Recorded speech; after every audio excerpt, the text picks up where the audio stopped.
Hello? Hello? That's going to sound awful. That's going to sound so bad. However, that's my camera's microphone because I've updated my computer. I've updated my computer and my my fucking microphone's not working. OBS, I see it. I'm gonna see if I can fix it on the fly. Fucking hell! God damn it! Oh no! I sound like a boomer on Zoom. Yeah, a little bit.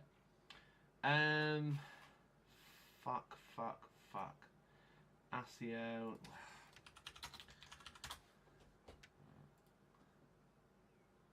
I'm gonna have to see if I can install it whilst I'm streaming. God damn. Right, anyway, hello everyone. Yeah, this is my onboard microphone from my camera. This is not a good microphone. So just give me like... Look, just talk about yourselves, alright? Just fucking mock me for being stupid. Say whatever, you know, just say the things. I just need to download this installer and hope to fucking God it works. I know it sounds shit. I know. I don't really know what I'm going to do otherwise. This is poo. This is... Oh, it's like close OBS Studio to do it. Do not close the application. Let's just fucking install it. Just install it anyway. You'll be fine. An error occurred. Oh, skip this file. Let's do it. Let's do it anyway. It's gonna be fine. Don't worry about it. Just make it work. God damn it. I thought I was fine. Oh, shit. Shit.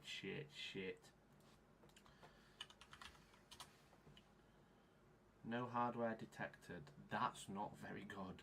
That's not a good sign. That's not a good sign. Oh no. Thank you very much for being over 3 months, Faces and Bases. And Daniel Nen, thank you very much for becoming a member as well. Rejoined. Faces and Bases celebrates 3 months of membership. Lovely day for your gardener. Oh shit. Focus. Right, Studio. Maybe if I reinstall that. Download. Maybe if I install the new one, maybe download that and then it'll just it'll work. It'll just start working. Anyway, thanks so much for tuning in. This is the fucking worst stream. Everyone's gonna leave because this is boring to watch. You aren't gaining anything. Welcome. I've got lots of rules and stuff to talk about, and I wanted to leak it all, and I wanted this to be a cool video stream. But here we are. Right, it's updating. It's uninstalling the old one, installing the new one, and then fingers crossed it'll just fucking work. He needs more subs to buy himself a working microphone. Have I turned it on? Yes. No, I'll restart the computer later. Shut up. Okay. Focus right control. Fucking working prick. God damn it. Chat, why did I update my computer today? I've been having problems with my computer, so I was like, you know what I'll do? I'll update it. That'll be such a great idea.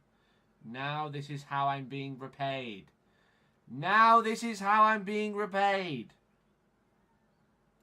God damn it. Can you move the mic closer? Is that better? Is this funny? Is this funny to you? Funny little guy? I know, I'm sorry, I'm just angry. Oh, for fuck's sake. Open properties. ASIO, Thunderbolt, come on. Work, damn it! Work! Ginger Axe, why have you gifted 5? This is helpful! This is so bad! Please, for the love of God, why can't you dictate my microphone? Please!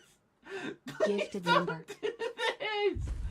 Oh no! Oh no! Come on! That's not even working anymore. This isn't even working. Oh my god, Gifted oh my member. god, oh my god, oh my god, this is a disaster. Oh my lord, please, for the love of fucking God. Come on, you're there. I can see you working. It's been detected. Gifted okay, member. okay, 1 second. No. Oh my god, please. Gifted member. Please. Hello. I can see you work. I can see it's... Is it working? Check. That's working. Instrument. Check. Oh my god. Please.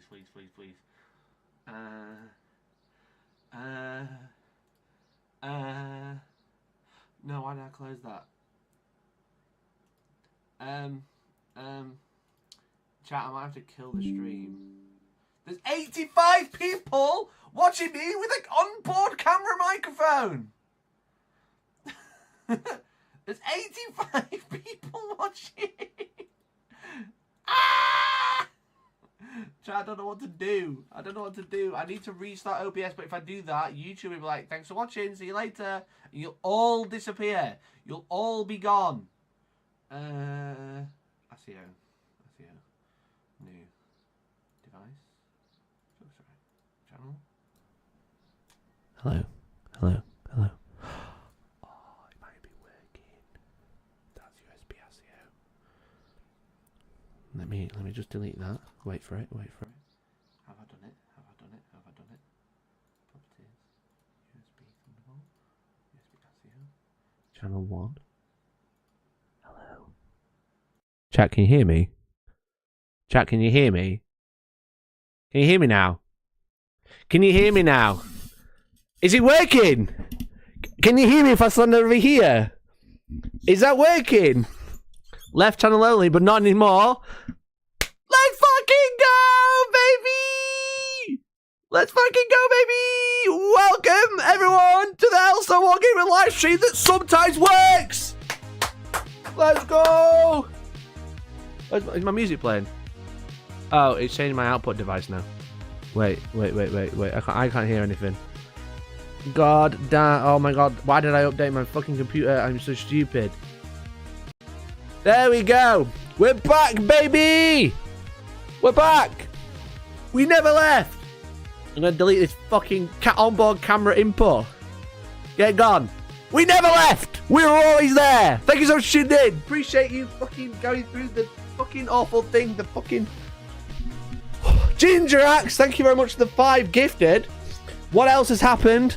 Faces of Basis, thank you very much for being a member for 3 months. And Daniel, thank you for becoming a member as well. Thank you so much. Appreciate you. We're back. You want me to bring back fucking webcam? It's a fucking £800 camera, and that's the microphone they put in it. Bastards. Bastards. All of them. Right, okay, we're back. We've fixed it.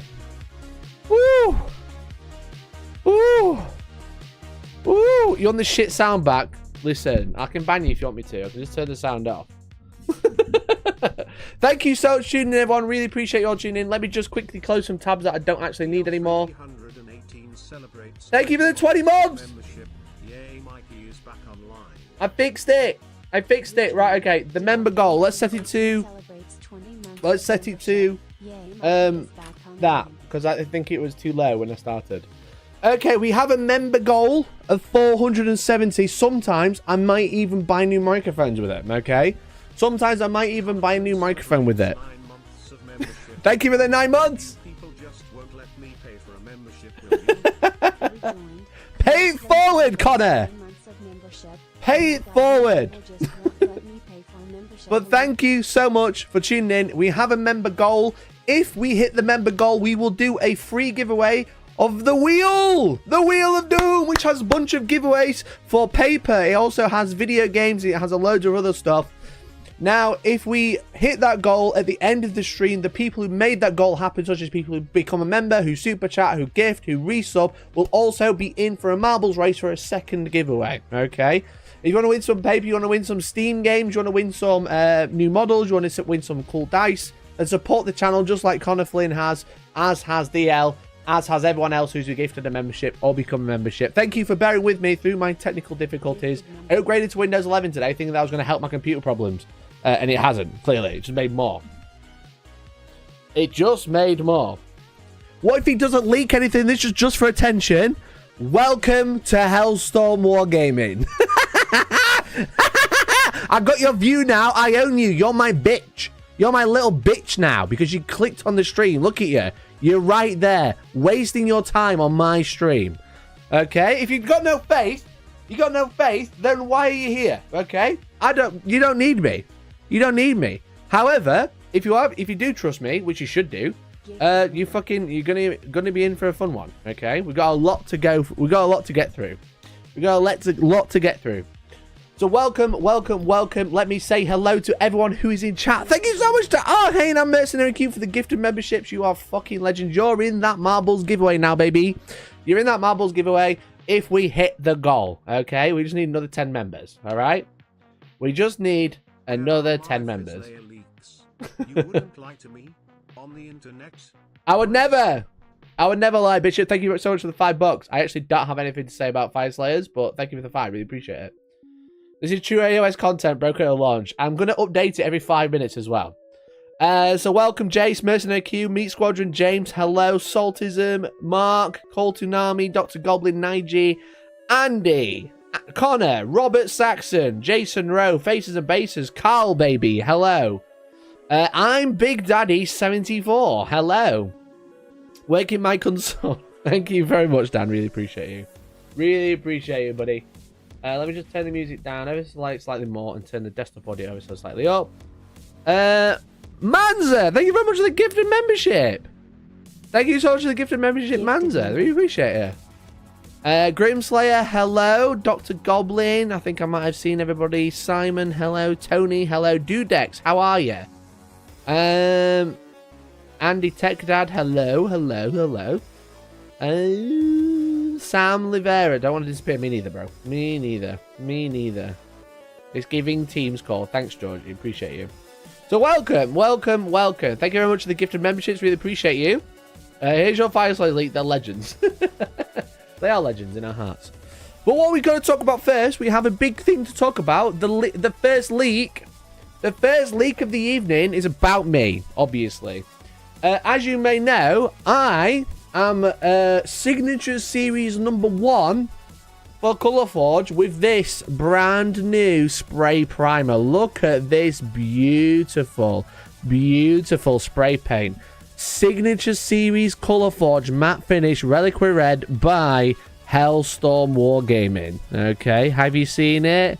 It's so good. It's very pretty. Sprays really well. And the Kickstarter for this is launching. Oh, look at that. It says reliquary red on the bottom. The Kickstarter for this is launching on the 31st of this month. Next, just over a week away. The Kickstarter is launching, along with Peachy Peach, Dead Animal Bits, Midwinter Ice, Rogue Pink, Siege Armor, Ashen Grey, and Valrak Yellow being in dead last, where it belongs, okay?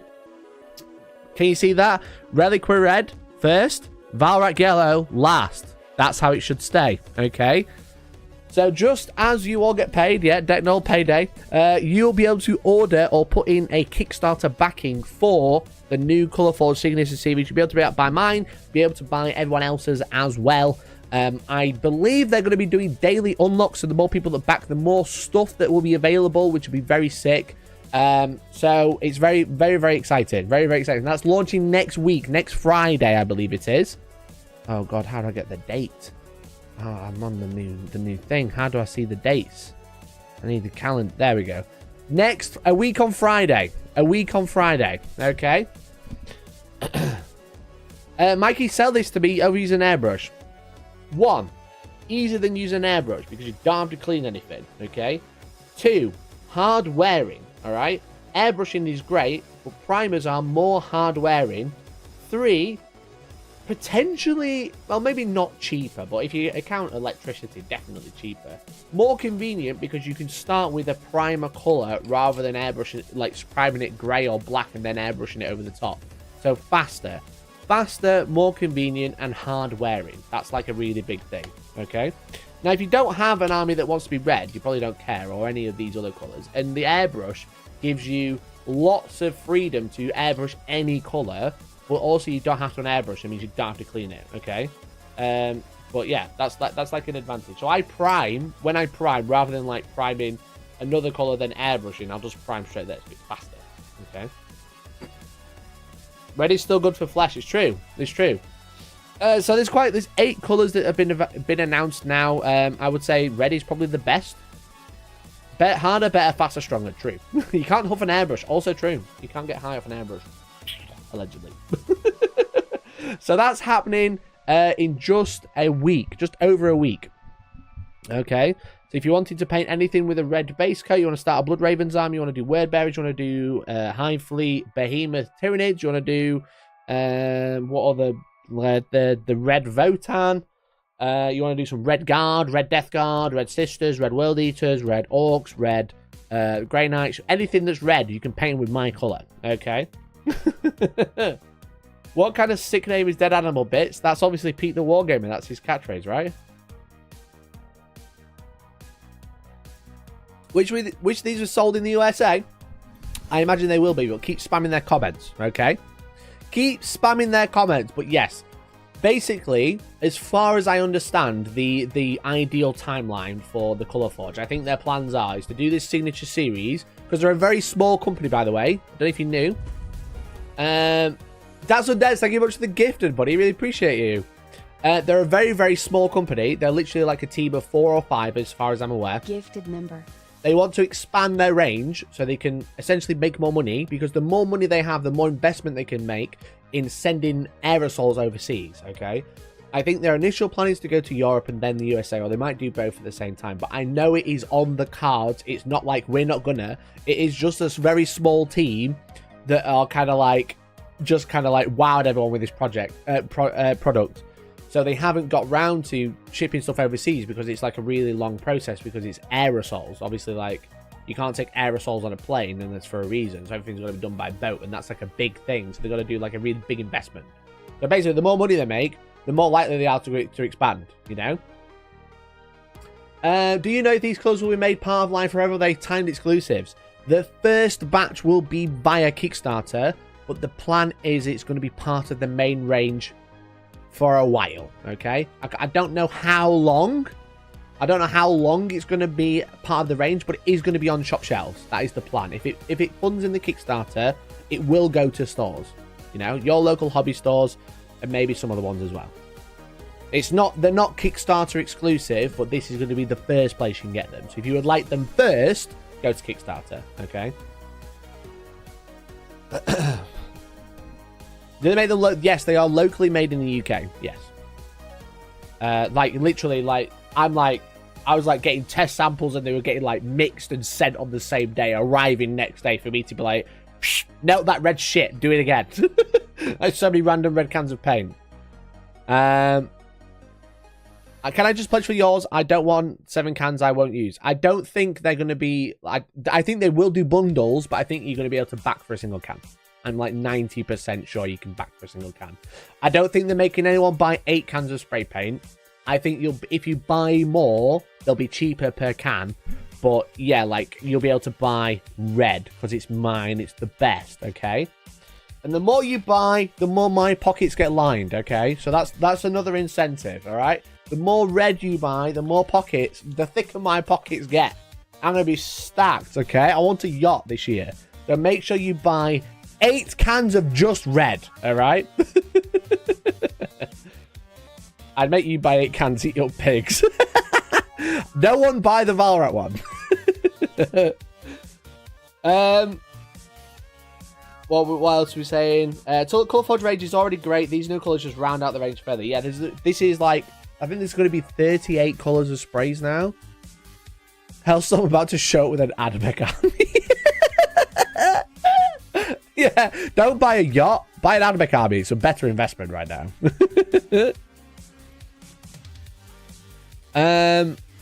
Make Amy to be richer than you.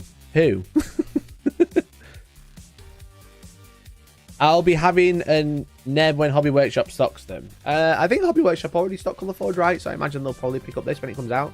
But yeah, I think they're doing like customer backing and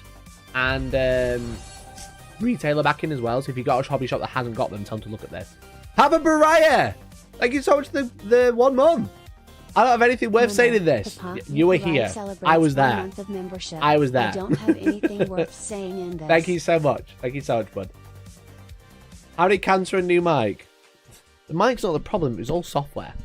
However, a lot. But also, I saw something that I want to copy, right? I have this really cool Gengar pin badge. Look at this that Georgie got me from UK Insomnia like a year ago. Okay. I'm going to try something. Are you ready? Are you ready? Oh, wrong way. Ah!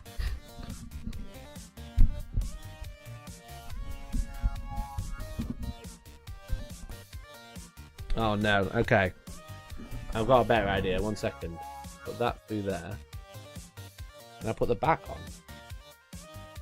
That would be sick.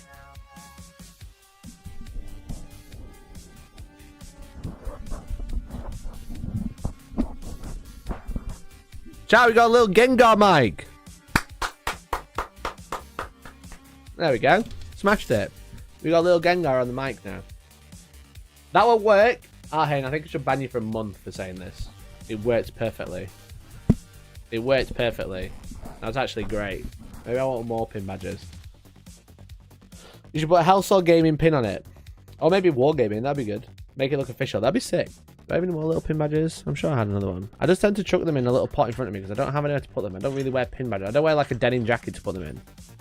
I do, but I don't like pin badges on it. There we go. Okay. There we go. Okay. So that was the first leak. The first leak is the date of the Kickstarter, which is very exciting. Very, very exciting. They should have a colour for name Soy Boy Body for the trolls. I'll see if I can get a custom labelled them. I'll try and get a custom labelled them. How many guys invited on stream? At least 2. At least 2, Mercenary. I think that's fair. So, thank you for everyone who's become member or gifted a membership or resubbed. If we hit the goal, just a quick reminder, if we hit the goal, we'll do a giveaway for anyone in chat to win a Steam game, some random bits of paper, some random little bits and bobs, and also there's a chance to win some Hellstorm dice. And everyone who helps get there or gives a membership or donates to Super Chat between now and when we do the giveaway will get a second chance to win via a marbles race. And they will be able to spin the wheel as well, and they'll get a free respin as well if they want to. Okay, so we've got some other stuff to go over. So it's story time, everyone. Story time. Okay. Welcome to story time. Hey, Mikey, woke hammerers, right? Hello, Soy Boy Glow. Soy Boy Glow would it be elite colour, to be fair. Okay. So, I have some stuff to leak, because I went to the Age of Sigmar Mortal Realms Reforged event at Warhammer World this weekend, which was a free but technically ticketed event to go and have a look at the new edition, paint some new Stormcast models, and in general see all the new stuff about the new edition in tandem with the Texas event. Okay, the Texas event at the Dallas Open, where they revealed the new Age of Sigmar game via 2 wrestlers with no mics and terrible production quality, which we ended up live streaming and I ended up quitting very quickly, which was yeah, funny is going to be a word for it. Okay, so yeah, as part of the day, you get booked a time slot to play Spearhead, which is the new format, essentially Age of Sigmar Combat Patrol, and but better, don't turn off just yet, better, and the full game of AOS 4, the brand new edition. Okay, so like that's kind of like the whole reason that you go. You get booked a time slot, and then you have activities between that to go and do stuff. And one of them was to see the new models on display. Okay, myself and Elliot went together. We both got a ticket. We both had a great time. You might have seen some pictures that we put on Twitter and stuff like that. But we wanted to go and see some new miniatures and play some demo games. Now, our demo game was at 4 and at 6 o'clock. Okay, we played Spearhead, then we played AOS 4. And yeah, we decided not to go too early because we were like, we don't want to be there all day because it's going to be a long day. And we'd streamed the night before until quite late, so we were both kind of tired. So we were like, we'll go in, like, we'll get there like 1, you know, we'll have a couple of hours to kill, do the activities that are there, and then we'll go and have our demo game, okay? And we we got there, we chatted with some people, we saw like a bunch of other content creators there, which we said hello to. I'm not going to name them because I'll definitely forget one, but everyone who I did say hello to, hello. Hope you were fine. It was good. But they did have the new model displays. They had some mini exhibits of the models, which this picture doesn't quite get it across. But on a random table, I should say, Warhammer World was split into 3 sections, okay? You had like half the hall, which was sectioned off with big banners to go and play the new edition. That's kind of like, it was behind closed doors, essentially. That's where people were playing the new edition or playing Spearhead. Down the center of the room, or the other half of the room, outside the shop of Warhammer World, you had like a big long table where you could paint new models. And by new models, I mean that they were painting old Stormcast, Space Marines, and the old Clan Rats, which I thought was a bit of a miss. Most of the time when there's like a new edition or new game launching, they let you paint brand new models. They're like, take home the very first whatever. And that was really cool. I was looking forward to painting a brand new Stormcast, and I'm 90% sure in the marketing they said come and paint a new Stormcast. But they had an Invicta, which from AOS 3. They had a random Space Marine from 8th edition, and they had a Space Marine Intercessor, and they had old Clan Rats, which was very funny. And then they had like little tables out, but most people were playing 40k, which made me laugh. But they were like playing 40k and 30k, and they weren't playing Age of Sigmar. But they also had exhibits, okay, mini exhibits of the new models, and this picture doesn't quite get it across, but this was one of the exhibits, and it's well lit in this picture because iPhones have auto lighting, and I don't know how to turn it off, but as you can see, these are the exhibits with people just stood around them, which was quite funny. It was quite funny. Hey Patrick, thanks for the 17 months, man. I really appreciate it. 17 months of membership. I made it. Evening, bro. Thanks, buddy. They probably ran out. I don't think they had any Barron to start with. 17 months of membership. I made it. I haven't seen anyone with one, which is quite funny. Very, very funny, to be honest. I realise my music might be a bit too loud, so apologies. And I've got a video to share, which pretty much sums up the problem with the exhibits, because they were up against, like, because Warhammer World's like split into bits, had this big barrier down. Obviously with the spotlights are in the middle, but the barrier wasn't across the middle, so it was, the barriers were like casting a shadow onto the cases, but also just where they'd put them, which was kind of funny. This is the display for Age of Sigmar. There it is. That is all you're getting.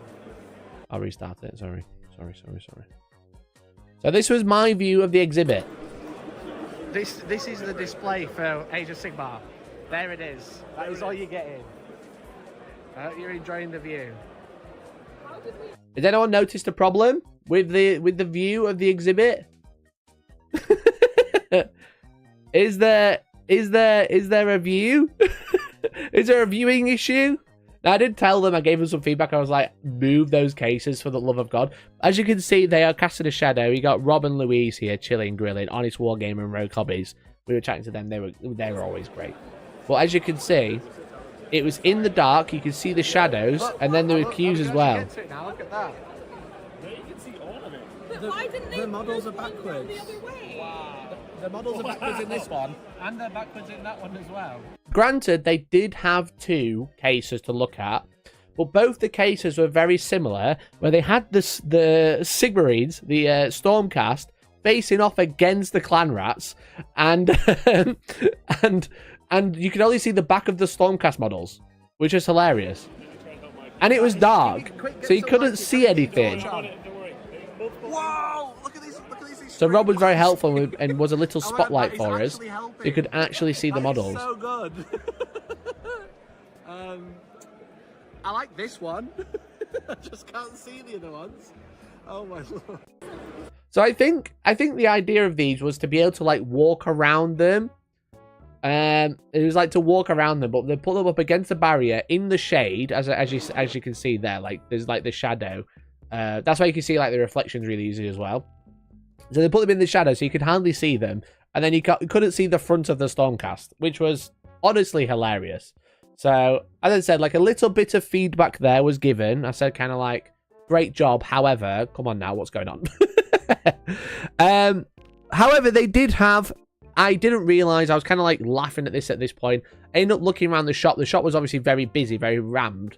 But then I noticed, obviously Warhammer World have like a pre-order cabinet in the shop, which was cool. And they have like all the new pre-orders, but they did actually have the heavy metal models in there. So whilst I was complaining about the exhibit where you can't see anything, at least you could actually go see them in the shop, you know?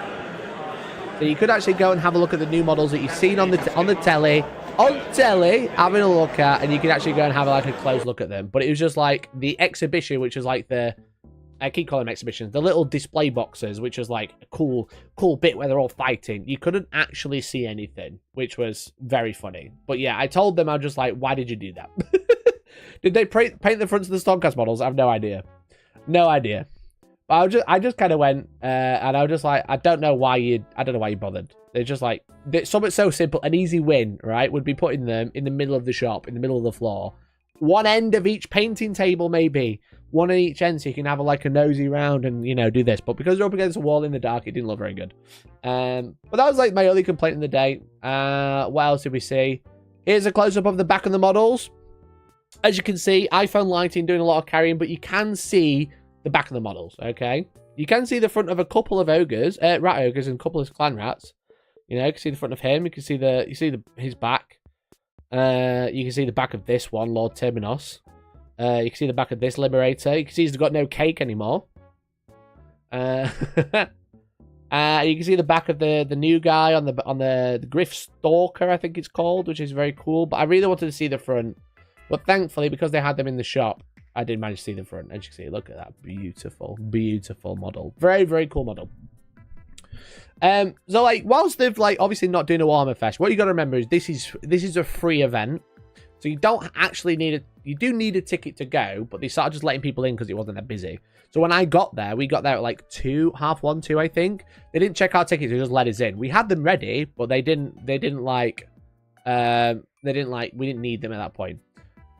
But bearing in mind, it was a free event, so there wasn't a great deal to do. There was these 2 random boxes on random tables, which was the worst place they could have put them. They should have put them at either end of the painting table. There were a couple of tables out that you could go play on, but most people were playing 40k because there were 40k themed tables. And then they had like a painting table down the middle with old models. So there wasn't a great deal to do, but it was also free, okay? Now, there was also some other painting classes that you could do where you could pay extra money to go paint a clan rat, but I don't know if that was like a new clan rat or an old clan rat. And he's like instructed like with a tutor and stuff. That sounds quite cool. And there's also a painting competition, and I forgot to take a model. I was like, oh, I've just forgot to pick him up because I was going to take one of my Ossiat Bone Reapers to enter. But that was also free. They're giving out badges for that. So it's like, it was not awful. I'm not saying it was a shit event or anything like that. I'm just saying outside of the demo games, there wasn't a great deal to do. There's kind of like half an hour, 45 minutes of stuff to do, and then you're kind of done. Okay, so not the end of the world, but also not amazing. All right, but again, it was free. It was free. But the main reason you went was to play a demo game of Spearhead and Age of Sigmar 4, okay? And we actually played Spearhead first, and this is where the leaks are coming in, because there's a lot of information in those rooms, and somebody with a phone camera, whoa, they've been having a great time. And since it's been out to the public, it's not really a leak, but it could technically be deemed a leak, because none of this is out there right now. But somebody with a phone camera, god damn, someone with a phone camera having a great time. So myself and Elliot played Spearhead, okay, as our first game, okay? So we got 2 demos, and the first one was Spearhead. Now, I'm going to try and explain these next 2 experiences as someone who doesn't play Age of Sigmar. Now, I do play Age of Sigmar, but I'm going to try and talk to you about them as if you don't play Age of Sigmar, but you have a general understanding of wargames, okay?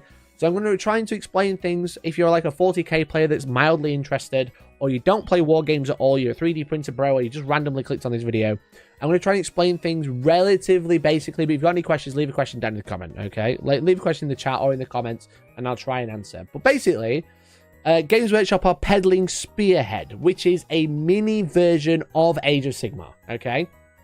And the whole thing is it is starter box versus starter box. So with that is that they've kind of like been like selling it as a game you can play in an hour. I don't think you can play this game in an hour. I do think it's very quick though.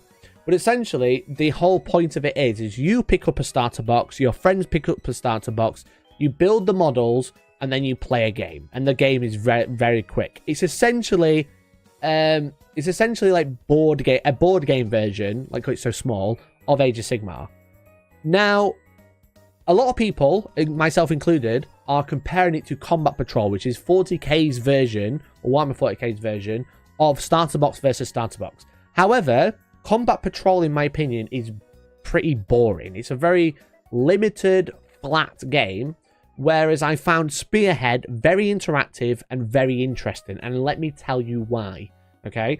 Bear with me. If you're like, oh, it's just Combat Patrol, it isn't, in a sense, the vibe, very similar. It's the same board size, it's the same amount of models, it's the same list construction, really. However, the missions are way more interesting, okay? Because the missions in Combat Patrol are a little bit boring. They're very flat, where this is very interactive, okay? So, the main thing is Spearhead is simplified, not simple, all right? I'm joking. It's not simplified, not simple. I'm joking. But the main thing is your army is preset. So obviously you buy the Spearhead box and build it, and that's your army. But also the equipment on the models are preset. So as you can see, with this first one, we have Kharadron Overlords. We have the Spearhead rules. As you can see, you have 4 units because that's what comes in the box, and it tells you what things are equipped with. For example, the infantry. Like, you've got the Sky Wardens. A unit has 2 Sky Wardens armed with Vulcanizer Pistol and Sky Pike, and 1 Sky Warden armed with an Ethermatic Volley Gun and Gun Butt. And then you got the Arcanaut Company. So essentially, you buy these boxes, you build them, but then you are instructed to what weapons you should put on them to play Spearhead, because they have the rules already set. You don't get... Because like a lot of units, you'll have options. It'll be like, this guy can take this weapon, this guy can take this type of weapon. But you are like... You are preset, that's basically what you have. What you do have options to choose is the things how your army functions. So you have what's known as battle traits. If you play 40k, this is like faction trait, or a chapter tactic, or whatever, or a detachment. You have like a faction trait, which is like an army-wide rule that you can choose from. I believe all of these are 2 of each, or maybe even 4, but I can't quite recall. So you get like a couple of options for battle traits, which is like your army trait, a regiment ability, which is, I think, maybe well, let me just double check the wording of it. So you have battle trait, regiment ability, and enhancement. So I believe battle trait might be preset. That's kind of like your overarching faction ability. That's what you're good at. You have regiment ability, which is like a detachment ability. So you're like this secret operative version, or you can be like the really angry version. You'll get different abilities depending. And enhancements, which is essentially a piece of war gear that your warlord or general will hold. So your general you'll be able to choose like a special artifact that they have for that battle in particular, or that game in particular. Most AOS is weapon locked already. Well, yeah, of course, but I'm just saying it's very specific with what you have to build in the box. So, but as you can see, we've got the Kharadron Overlord. So you have an Arcanaut Admiral who's equipped with a Volley Pistol and Skulf Hammer, and the data sheets, or the War Scrolls in this case, are relatively simple. They look exactly the same as Age of Sigmar 4 War Scrolls, but they're a lot simpler. There's not as much going on, and they keep it very simple. Very, very simple. So you've got range weapon, you've got melee weapon, and all of this is relatively straightforward. If you've played any sort of war game, you've got the number of attacks, what you need to hit, what you need to wound, how much it reduces the armor penetration, so rend, and how much damage it does. And then any abilities. And all the abilities are relatively straightforward. There's only about 8 abilities in total. And they are listed on the side. And you get like a quick start rule guide as well. You got the move characteristic, the control characteristic, which is essentially how much it's worth on an objective. So obviously the board is made up of a board with a deployment and objectives. And the control is essentially objective control from 40k. But it's like how much does this count as when it's trying to hold an objective? It counts as 2. It doesn't count as one, which is like one single guy. It doesn't count as more if this is a large thing. You got its armor save of 3+, and you got its health. So they've basically called health instead of wounds. So this is how much damage a model can take before one is removed. And it doesn't sound very it doesn't sound like you should call it health. It sounds like it's just a thing. It's just a thing. They've gone, why have they changed it from wounds to health?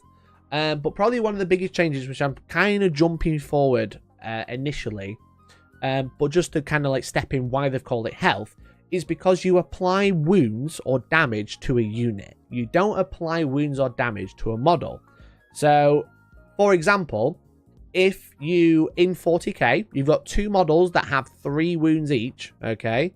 You take 1 damage, you choose which model takes the damage, okay? So you've got a guy with a sword and a guy with an axe, and you're like, the guy with the sword, you take the damage. Papa Pariah, what the fuck? Thank you so much for the 10 gifted. Holy shit, Papa! Thank you, man. Thank you so much. We've hit the membership goal already. Papa, you are a legend. Thank you so much. Thank you so much, man. You are an absolute star.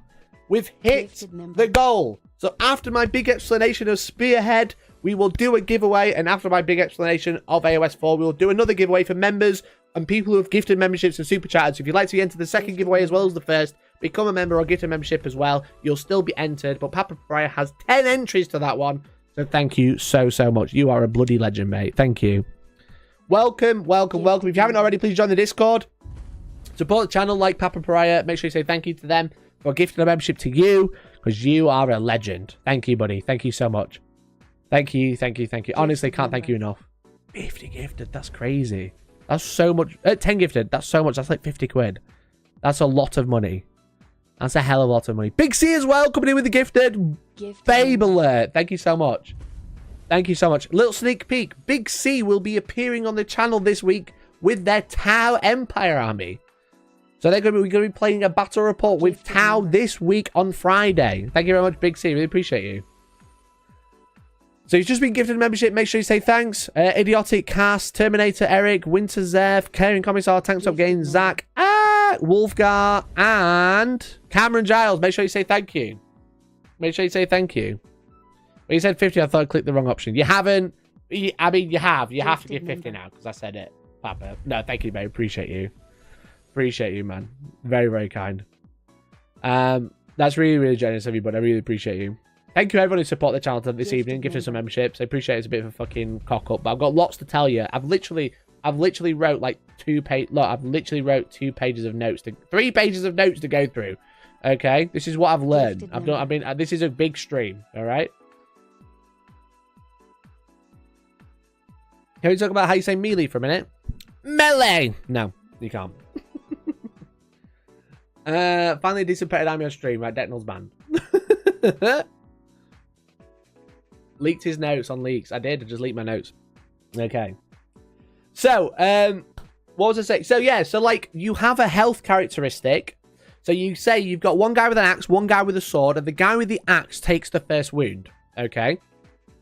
If you take any more damage, the guy with the axe still has to take the wound in 40k or most other games, because that single model is like, he's the shield wall. He's like taking it all in. However, in this game, in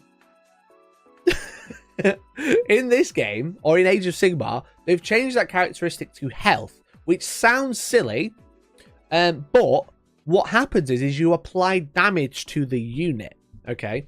And only when damage exceeds a health characteristic, you remove a model. So, for example, if you've got a guy with a sword and an axe and they've both got 3 wounds and you take 1, you apply 1 damage to the unit. And it doesn't matter who's taking it. You don't actually choose which model takes it. This is like a really big change as well, actually, because it's like over the game, you can start deciding who's going to take what. But as you take damage, only when you have suffered enough to equal the health characteristic, so in this case 3, you remove a model, you decide at that point which model took the damage and then dies. Which is actually a really nice thing, because you don't have to worry about, oh, if I put it on that one, then I've got to make sure I move it properly. No, the unit just moves and acts as normal, but only when the damage characteristic exceeds the health characteristic of the attacks that are piling on, you lose them as that at that point. So You don't have to go, there's a big unit of 2. I need to make sure which one's taking the damage first. It doesn't matter. You just, as soon as you exceed the characteristic, you take that model off and you decide at that point, which is actually really nice, I think. They're doing more like Magic the Gathering power toughness. Not really, because otherwise it works the same. You just don't apply. You just don't have to choose which model takes the next wound. It's just like as soon as you are removing a model, you decide who took it then. So that's a nice little quality of life change, I think. So that's the big change with health. The other thing is, like, in this game, you have abilities. Now, obviously, you have unique abilities, which are on the data sheet, such as this one. Always take what you are owed. Pick an Arcanaut Company unit within 12 inches to be the target. Add D6 to the target's control score until the start of your next turn. So that'll add a total to your control score. So if you've got a unit of 5 Arcanaut Company in an objective, for example, like these lads, and then you add D6 and you roll a 5, they'll add 5 to their total number for that unit. So it's obviously models on objectives, etc. So abilities are going to feel very similar, and a lot of the game feels similar. There's just like very nuanced changes, which makes it nice, and all the missions have had a nice change, I think. So that's just something to be aware of. So that's like some of the rules. I didn't quite catch the battle traits and the regiment ability because I wasn't sure what I was looking at this point. I literally walked in and took a picture. I mean, someone walked in and took a picture, not me. Wasn't me, okay? This is pedantic. It's renamed Health to invite new players. No, it's called Health rather than Wounds because they've changed how you apply damage, okay? So as you can see, they've got the Arcanaut Frigate, which has like a passive ability with a little skull, and that represents as it takes damage, you reduce it. So if you've got like a passive ability that affects a weapon, it has a little logo next to it, a nice little change there. And then you got like a once per battle your movement phase. So all of the abilities in this game have like the time, or like how many times, or when, and which phase it's allowed to be used. And it's all color coded. For example, hero phase is gold, and movement phase is grey, for example. And then we've got purple for end of turn, with the Sky Wardens with their Vulcanizer pistols and Ethermatic volley guns. They can essentially do mortal wounds and retreat at end of any turn, which is quite a nice ability. And then you got Arcanaut Company. So if you wanted to have a look at what your Spearhead, if you play Kharadron Overlord, does, this is what they do. Okay. Rolling to wounds, suffering wounds, and having remaining runes was silly. Yeah, I think so. So it's kind of like a minute change. It's not actually that big of a deal, but it's nice that it's kind of like they've kind of cleared it up and they've given it a reason. They've not just changed it for no reason. It just, the mechanic works mostly the same, but it's applied ever so slightly differently. Okay. Then we got Seraphon. So someone took a picture of Seraphon. We actually played Seraphon as well. So you have the Saurus Old Blood on Carnosaur.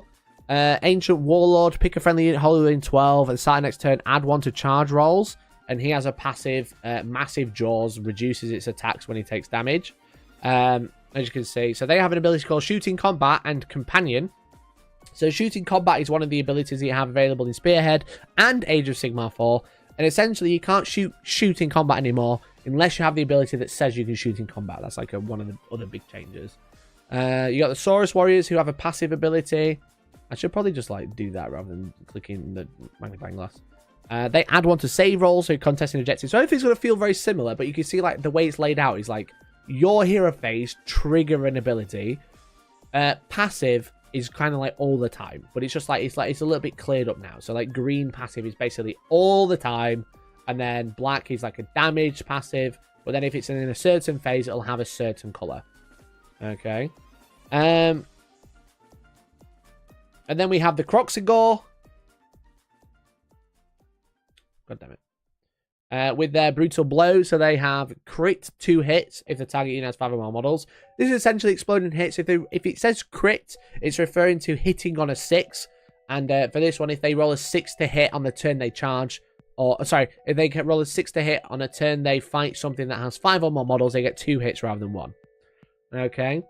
And you got like the hit, wound, rend, damage. If you've never played Age of Sigmar before, essentially they've kind of like reinvented the wheel in a way that small stuff hits and wounds on 4s. Big stuff hits like on 3s, but will probably wound on 2s and anything. They've kind of like tried to like change like the baseline or something. So they were saying on an article today, once they'd finally updated it, that a human will hit on a 4 and wound on a 4 in most things. But an elf will hit on a 3 because they're better, but they'll still wound on a 4. But then like an orc will probably hit on a 4 but wound on a 3 because he's bigger and stuff like that. So you don't really have like a toughness value or a strength value. They just tell you these are like monstrous infantry essentially. So they hit on a 4 but they wound on 2 because they got a giant club. So that's kind of like one of the big changes there. And then they also have battle traits. So again, as I mentioned, they have battle traits. These are all preset for the day, but battle traits I'm pretty sure are set for the faction. But then regiment ability and enhancements, there is actually options to choose for your particular game with your spearhead. So they have pick your general to use his ability in combat and pick one of the following. So the Beast of the Dark Jungle, this is for your Carnosaur. Pick an enemy unit in combat with your general and roll a dice if it exceeds the health characteristic, one model is slain. Or they can reduce the control characteristic of control score of a unit by d6. Predatory fighters, once per phase, end of any turn. So once per phase, because end of turn is now a phase, and it's quite specific, that's purple. Roll a dice for each enemy unit within combat on a 3+, inflict 1 mortal wound on the unit being rolled for, so it essentially does damage with no save allowed. And then in enhancement, this is on the Carnosaur themselves, on the general. And you can allow once per battle during the enemy movement phase. Again, it's relatively straightforward. It kind of like tells you how many times or when and what phase it can be used. And this allows a friendly unit to make a normal move in the opponent's turn instead, which is quite cool. So they're like the abilities for the spearheads that we saw on the day. Again, there's loads. I don't have the rules. This is just what we saw from the day that from the day we went to play. But the turn sequence and everything, if you've played Age of Sigmar or 40k already, is going to feel very familiar. Okay. So this is like the spearhead quick to play guide. So you got like the pre-battle sequence. You got the roll off. The winner chooses who's attacker and defender. Attacker chooses regiment ability enhancement, then the defender does so. So they're saying like you can choose your enhancement and regiment ability, which, as I said, which were preset for us, but you can actually choose them before the game starts when you know you're the attacker or defender. So you get to like change them on the fly, which is quite cool. You got the defender. Thank you so much to the team again. Really appreciate you. The defender chooses which board you're going to play on, which I'll go over in a second. And then the defender chooses the deployment type, either horizontal or diagonal. So it's like short table edges or straight across the middle. Defender sets up one large and small terrain feature, then the attacker does. And then you go into the game. The attacker sets up, then the defender, and then you roll to go first, essentially. Oh no, the attacker chooses who goes first, but then you get the priority roll. So it mentions here that you got seize the initiative. It doesn't go through one at a time. This is just like general rules. But what we can take away from this, in this mission, we were playing score 1 victory point if you hold an objective, hold 1 for 2 objectives, score 1 for more than your opponent, and score 1 for each battle tactic. You've also got some terrain rules on here. You've got an ability, and actually these don't have any costs because there's actually no command points in this game, which I'll go over in a second. But you got like reinforcements. If you've got a unit that has the reinforcement keyword, you can bring one of those back once per turn during your movement phase, as it says there. And then you've got the starter battle round sequence. So what's important in Spearhead that compared to Combat Patrol is that you have a battle tactic deck. All right. If you played 40k, this is a secondary card deck. There's actually a really interesting mechanic about this. Because the battle tactic cards are also essentially stratagems. They come with command abilities as well. Now, we have a whole bunch to look at, but this is like an example that Games Workshop posted. Now we have more context. We actually understand what this means. So these are two cards, and I've actually got, how many do I have? 1, 2, 3, 4, 5, 6. I have 6 examples, and there's 12 cards per player. They're both exactly the same deck. The decks are the same in both map packs, but there's also a twist card, which I'll talk about in a minute. So essentially what you do is you draw 3 cards, and you keep these secret, okay? They're kind of like a hand of cards, all right? You don't show your opponent what you have, because normally in most games, like 40k, for example, you draw your cards and show your opponent. This way you keep them secret, because they have both a battle tactic and a command ability. And if you've played 40k, think of a command ability kind of like a stratagem. They don't have a cost, as you can see. It just says do this. For example, we have Raid. Complete this battle tactic at the end of your turn if any friendly units are wholly within enemy territory and not in combat. But it also has the command ability, reaction, opponent declared an attack ability, which essentially targeted you as an attack, whether it's that shooting or fighting. You can use it by a friendly unit that was targeted by the attack ability, and you ignore the rend characteristic of attacks that target units in this phase. So essentially what this means is you can ignore rend, so ignore AP. So it's essentially you will not have your save adjusted for that phase, okay? So what happens is you have these 3 cards in your hand. You both draw 3 at the start of the game, okay? And these are your ruse cards. You don't have command points to deal with. You don't have any resources to worry about. You have 3 cards in your hand, and that is it. Okay? What you then do is say thank you to Brennan Duck for the 5 gifted. Holy shit, brother. Holy shit. Thank you so much for the 5 gifted, bud. Really appreciate you. Thank you so much. Taste of Wan, Cappy, Chaos, Khan, Winkcraft, and Synthos. Make sure you say thank you. Brennan, mate, you're a star. You're an absolute legend. Thank you for the gifted. Gifted member. Wait, Hellstorm's leaking things that it's not Varak's job. Just a joke. He doesn't understand anything unless it's read to him. So I'll do all the important bit. You can just copy my stream later. Gifted member. Thank you so much, Brendan, for the 5 gifted, buddy. Really appreciate you. Brennan's just got 5 entries to the marbles race later, and we'll be doing the first giveaway just after I've done Spearhead, which I'm about Gifted 3/4 of the way through, I think. I think I'm about 3/4 of the way through, so that's just like for timing references.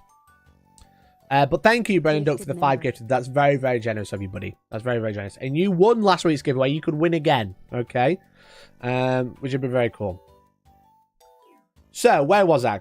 So, yeah, so you have this hand of 3 cards that have a battle tactic and a command ability. And a battle tactic, for reference, is essentially a secondary. That's like a little mission that you have to achieve during this turn, or this battle round even, okay?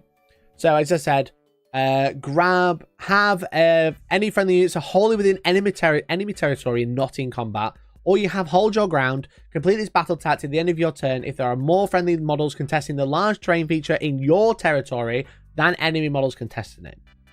The interesting thing comes in is the command ability attached to it.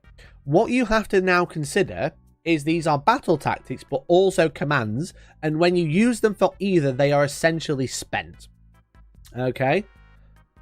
So if you would like to try and hold your ground to score a battle tactic, you can. However, at any combat phase, you can spend this card, discard it to heal a hero D6 wounds. And the same for Raid. You can have any friendly unit wholly within enemy territory and not in combat to score the battle tactic, or you can spend it to ignore Rend if your opponent charges you with a really horrible unit. Okay, these cards are really interesting because they are essentially 12 little missions or 12 little stratagems or little ruse cards that you spend as and when you would like, okay? And each one is worth 1 VP. You can score all of them all at the same time. You can score only 1, and then when you go to redraw, you discard any before drawing back up to 3, okay? So, having all of these little cards available in your hand, it's kind of like having trap cards, which is really nice. It's like, it's magic, it's spell and trap cards from Yu-Gi-Oh, right? You cast a spell, battle tactic, score some points. You reveal my trap card, you trigger a command ability you didn't know I had. Or you know that I have 12 commands available in my deck that I randomly shuffle that you also have access to. So, the battle tactic examples, I don't know all the names of them, so I'm just going to give you the examples now. One of them is have a unit within 3 inches of the enemy long board edge, so opposite side of the battlefield. Or you can increase the OC of a hero by D6. So that's like kind of like the battle tactic and the command. So have a friendly unit within 3 inches of the long enemy board edge to score it for 1 VP. Or you can discard it to increase the objective control or the objective score of that hero. You can have, as I've mentioned, Raid. I've already wrote that one down. You can have kill the enemy general. All the generals are destroyed. That's kind of like how you score it. So if you kill the general that turn, all the generals already been destroyed in this game, you score a point. Or you can use it to counter-charge in your opponent's turn to charge into combat during their turn rather than your own. We've already talked about hold your ground and rise to the challenge. That's the user hold a large terrain piece or heal d6. There's one where you grab the draconian objective, the dragon objective, which is the centaur, which I'll show you in a second. Or you can use it to be only hit on 6s. So if you're being shot at, you can use it as like a trump card to go, actually, you can only hit me on 6 to have gone to ground, but you do gain fight last. So it means you'll be fighting really slowly in the next phase.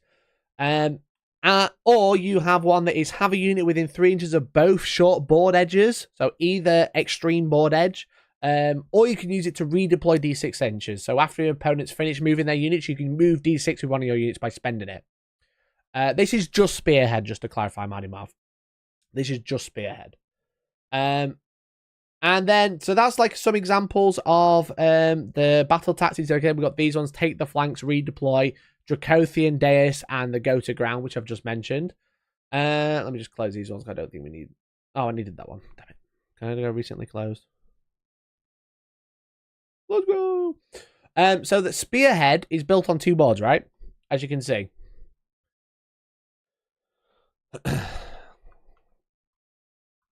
I'll just do it like this. So Spearhead is played on 2 boards. This is actually comes in the Skaven Tide box, at the starter box.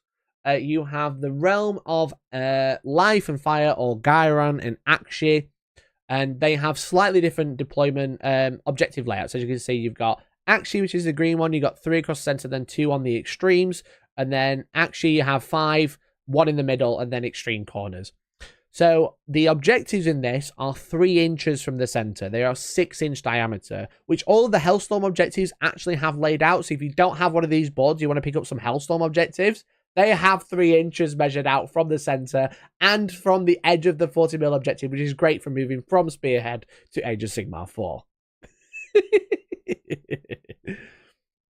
So they have 2 different layouts, and they have examples of twist cards. So actually the realms have twists. So each turn you'll draw a twist. There are 6 twist cards in each deck, but they are unique to each board type.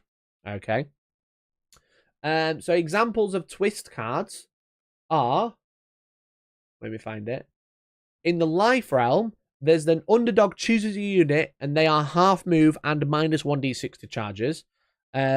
And then there's another one where it's control the enemy large terrain feature to score a VP. And the underdog gets +1 to wound when contesting that feature. So it's kind of like forces you to grab each terrain feature on each side of the board. But the underdog, the person with the least amount of points, will gain +1 to wound. In the realm of fire or Akshi, you'll get an extra VP for every unit killed during that turn. But the underdog chooses a unit to have -1 to hit in combat, so you kind of like make your army a little bit better to survive, which is cool. And then there's another one where you choose an objective and it's covered in smoke. The underdog chooses an objective, it's covered in smoke, and you can only hit stuff on 6s whilst they're on that objective. So they're like little twist examples. So each battle round you draw a twist. Now, if you've not played Age of Sigmar before, it has a very unique mechanic which kind of like people love or hate.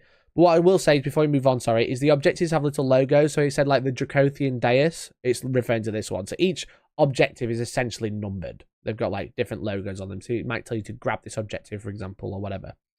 But you might, the game is kind of built on the mechanic of the priority roll, okay? So obviously most games that are you go, I go, that don't alternate, I have a turn, you have a turn, okay? And that's kind of like the main thing. In Age of Sigmar, I have a turn, you have a turn, we have a priority roll. So what happens is we both roll off, and whoever wins decides who's going to take the next turn, which can lead to someone taking the double turn, where they essentially go second in the battle round 1, and then they can roll and win, and then they will go first in the next battle round to essentially give them 2 turns in a row. Now, it's a bit controversial, but obviously this edition has tried to make the double turn priority roll a little bit more interesting. Now, in Spearhead exclusively, if you take the priority and get a double turn, if you get 2 turns in a row, at the start of the next battle round, you can't draw battle tactic cards, which means is your opponent's going to discard any cards that they don't want and draw back up to 3, and you're going to be left with however many cards you had at the end of the last turn, which is a bit harsh, because you can't, because then you don't have any extra battle tactics to score, because they're all worth 1 VP. You can score as many as you like each turn, as long as you actually succeed in them. But also, you won't have any stratagems available, because obviously, as I mentioned, they are not only battle tactics to score points, they can also be spent to score, to trigger ruses, to trigger trap cards. So if you take a double turn, you get 2 turns in a row, but you won't have any stratagem support, essentially, like stratagem in inverted commas. And also, you will have less points available to score, because you'll only be able to score the primary, which is set by the mission, which is hold 1, hold 2, hold more, and then it's battle tactics on top. So that's like kind of like a really big thing, and they do something very similar in Age of Sigmar 4. But Age of Sigmar Spearhead, the mini version, that's something you have to be aware of. Now, in the quick start rules, I presume it's the same for Spearhead as a whole. But if you are the underdog, and you are less than 5, or you are more than 5 victory points behind, if you go have a double turn, you'll still be able to draw. So it's kind of like if you get a double turn and you're on the back foot already, you're 5 VP behind, you'll be able to draw and take a double turn. But if it's closer or you're winning, you take a double turn, you can't draw battle tactics. So you'll just get another turn. You'll be able to score the same cards that you had last turn if you still have them. You'll be able to score primary. So I don't know what happens if you get given a double turn. If someone goes, oh, well, you had your last turn, I won the priority, so I'll make you go next. I don't know if that's kind of like, it doesn't happen like that, or it's just like a really interesting tactical ploy that you could do, because that'll come up in Age of Sigmar 4 as well. But I thought that was interesting, but we didn't have the full rule book or anything at hand. We just kind of had what the information that was told us, or what we read, you know, and it just said if you take the double turn, which you are taking technically, but you're not you're being given the double turn. So I don't really know, but that's just something to be aware of. I don't know, because it might be just how they use the language, or it might be how the rules work. If you're given a double turn, maybe you can still draw battle tactics or whatever. I don't know. So that's the main things of Spearhead. It seems very interesting. Me and Elliot played one whole battle round with 2 lads called Chase and James. They were great. We ended 5-1 to us because they just charged us with Kharadron Overlords into Saurus Warriors, and then we just sat on the points and scored some cards. But it was good fun. But we didn't really see a lot. Again, I'm just going over the information that was like readily available there, and I had a chat to the guy Art. He was great. He was lovely. I was having a chat to them and about like trying to like get some more information, what they'd know, what they've noticed about the game and stuff like that. And it just felt like if you've not played Combat Patrol, you don't have anything to reference to it. But it's essentially very, very tiny Age of Sigmar, which has a pro and con of the fact that it's very quick to play, because you are literally in combat turn 1. Because you start 12 inches apart. The boards are really, really small. Very, very tiny. Because it's played on a kill team board. Okay, that size. It's very, very small. So the game feels relatively quick. I don't think it's quick as in an hour, but it's relatively quick to play. So that's kind of like a good and bad thing, because it means you're in a scrum straight away, but also if you get an early lead, I don't know if you'd be able to like get like a good advantage back if you're trying to counter. But it is quite literally small board gang. It is super small board gang. Now, I don't know if it's balanced. I don't know much about the game. I'm just going off the information that I got from that day and the information that Games Workshop has put out, and hopefully added some context to Spearhead and that game system. It felt very fun because I liked the mission. I liked the deck of cards. Having the deck of cards that score you points but are also ruse cards, very fun, very cool. Okay. Were the Kharadron Overlord boats transports in Spearhead? If it wasn't on the card, I don't think so. I didn't see that. I think in the main game, maybe. But in the Spearhead, probably not. But yeah, like it felt very quick. It felt very straightforward. Obviously, I've played Age of Sigmar before. I played for a lot of 40k. I really liked the mission pack. The twist seemed interesting. The underdog mechanic was nice, that if you were losing but then took a double turn, you still got to draw your battle tactics. So you're incentivized to not take a double turn. But yeah, it seemed all right. It seemed all right, but I don't know much about it. I'm just going off what I've not been given any extra information. I've purely gone off what I learned that day, okay, and what my community's gone. So, that scoring and ability / pick one mechanic sounds very similar to event cards in Twilight Struggle. I've never played Twilight Struggle, but potentially. So overall, seemed pretty interesting. Like, me and Elliot had a good time. I'd say we won. So great time. But we have a giveaway to do. If you don't know, we've hit the member goal, as you can see.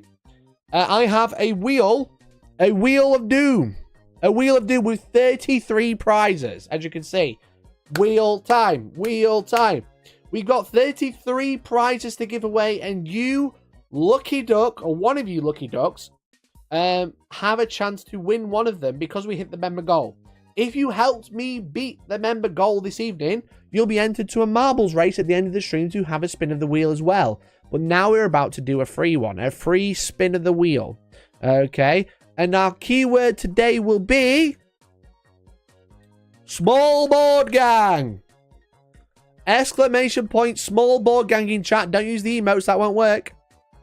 Don't use the emotes, that won't work. But if you type exclamation point small board gang for Spearhead, because we love Spearhead, if you type that in chat, you'll be entered to win one of any of these prizes. Okay, there's a lot to go through. As I said, there is some bolt gun, there's Tacticus, there's Total War Warhammer, Rogue Trader, Vermintide 2, Bolt Gun 3, Dark Tide, some combat card codes, Vermintide 2, Warforged card, Battle Sector, some Blades of Corn dice, some Gut Ripper paint sets, some stickers. There's Mechanicus. There's a Hellstorm dice tin. And then loads of more stuff. There's some paper.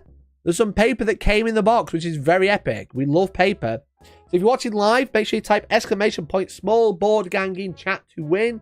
One of you lucky ducks will win a free thing off the wheel. Now, I should say, if you are a grey name, cringe. Grey name. You get one entry, all right? You can enter. It's free to enter. You get one whole entry. If you are a green name, you get 10 entries instead, okay? All I'm trying to say is it's a good incentive to become a member. If you become a member right now, you get 2 chances to win something, okay?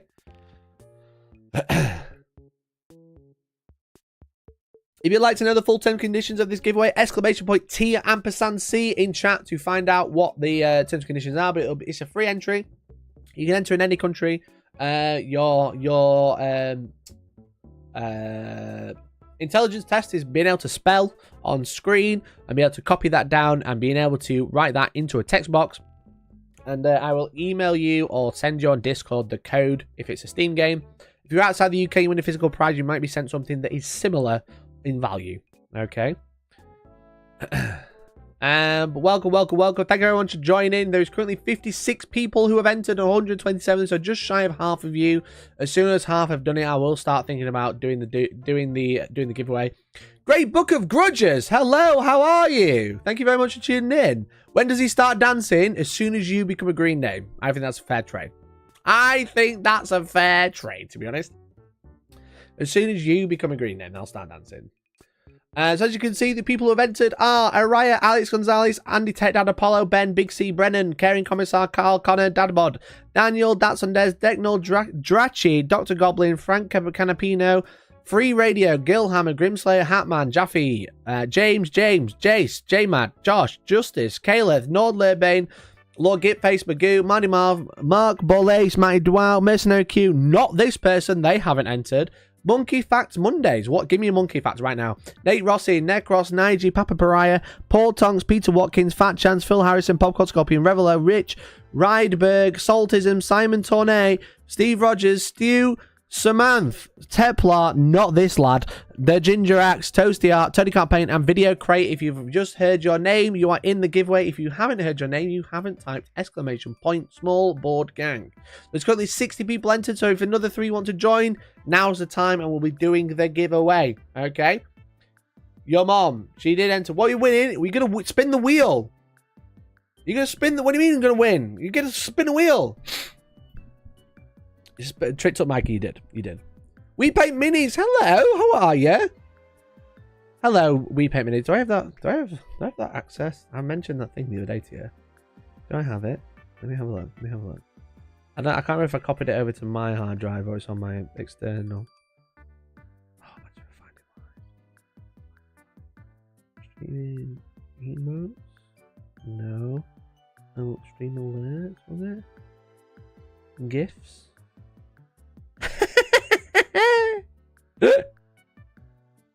Oh, matron. Oh, look at little We Paint Minis. Oh, matron. Beautiful. Found it. Right, I'll DM you now because I just remembered. I said I was going to send it, and now I just found it. Very, very fun. Exclamation point small ball gang in chat. If you haven't already, now's the time to do it. Tayusa. Tayu. Where is it?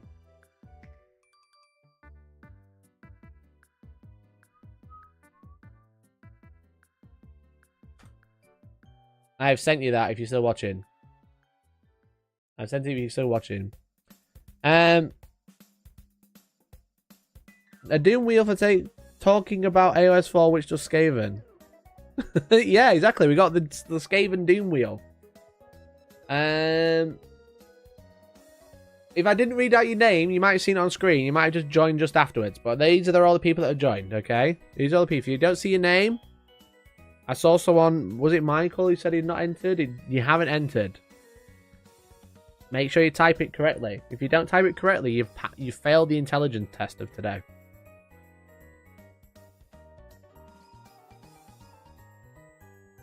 These are all the people that are in. If you're not here, you're not here.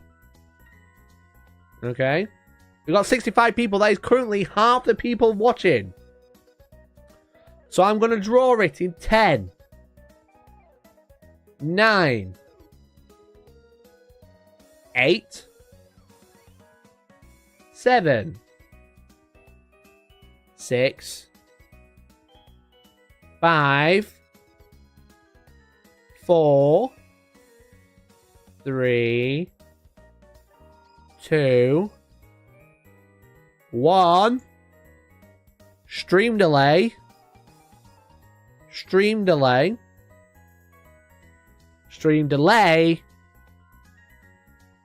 Congratulations, Popcorn Scorpion! Well done, Popcorn! Well done, Popcorn, my good friend. How are you? Thank you very much for entering the giveaway, baby.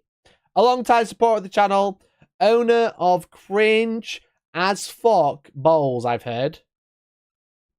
Are you ready to spin the wheel? Are you ready, Popcorn, to spin the wheel? All I need you to say, or tell me what to do. You said re-roll it. Oh, shit, okay. Popcorn, tell me what to do with this wheel. What would you like me to do with it? No, just bowls. Spin that shit! Here we go! Good luck, Popcorn! Good luck, Popcorn Scorpion! You just won a Rogue Trader Steam key! Congratulations, Popcorn, you've just won a Rogue Trader Steam key. I don't condone anyone who makes any gains on this list, but I will send them for free. Okay. Popcorn, do I have you on Discord? Do I have you on Discord? Maybe. Where is it? There.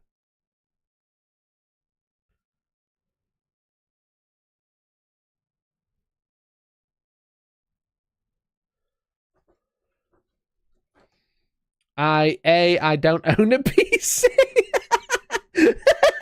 Well, now you've got a free game for your your PC that you've not yet bought, but also you could give it away or even sell it for all I care. You can do what you like. You do what you like. Popcorn, you even message me on Discord. I just saw you, but then you disappeared.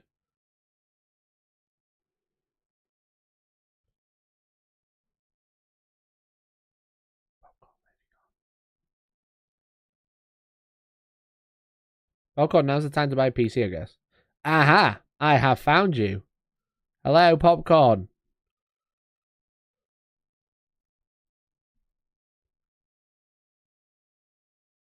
There he is. I found him. Chat, I am delivering the prize. The prize has been delivered. There we go. There we go. Congratulations, Popcorn, for winning the big prize. So at the end of the stream, if you've gifted a membership or become a member this evening, we'll be doing another giveaway for another spin of the wheel. But this time they'll be able to redraw if they win. Okay, they'll be able to spin it again if they don't like it. Congratulations, Popcorn. Popcorn, you can just play it on my PC. Just send me the code. Ah, there we go. There we go.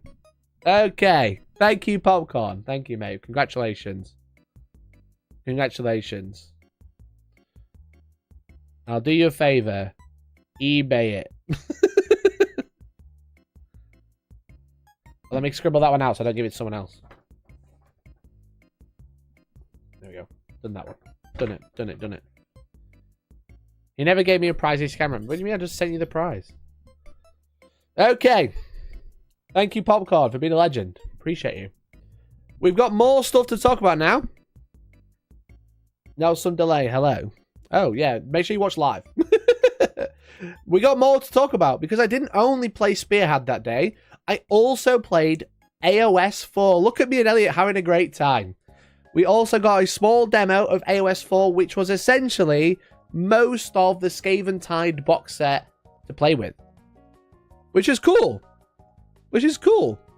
We got to play, again, it was kind of like, for the Stormcast side, it was like most of the box barring 5 Liberators, and for the the Skaven side, it was like 20 of the Clan Rats rather than all 40. Which is very cool, and this is where we kind of saw some more rules shown off for AOS 4, and we kind of got like a little bit more of an inkling of what happened. But also, Games Workshop on Saturday night had a masterclass showcase with Nicholas and Tom, the World Championships. I'm good friends with Tom. But they were like the first and second place of the World Championships back in November for Age Sigmar. And they did what's known as a masterclass showcase where they essentially played one of their first games of AOS 4 on a live stream, which I actually watched and took a load of notes. As you can see, I took some physical notes while I watched all 4 hours of the stream, which I'll be going over all the things I learned today. Okay. But as you can see, me and Elliot having a great time. Elliot played the Skaven. I played the Stormcast. Okay, we had 45 minutes to play, which wasn't very long, which was essentially one battle round or one turn each. And we were led by Tim, who's very lovely.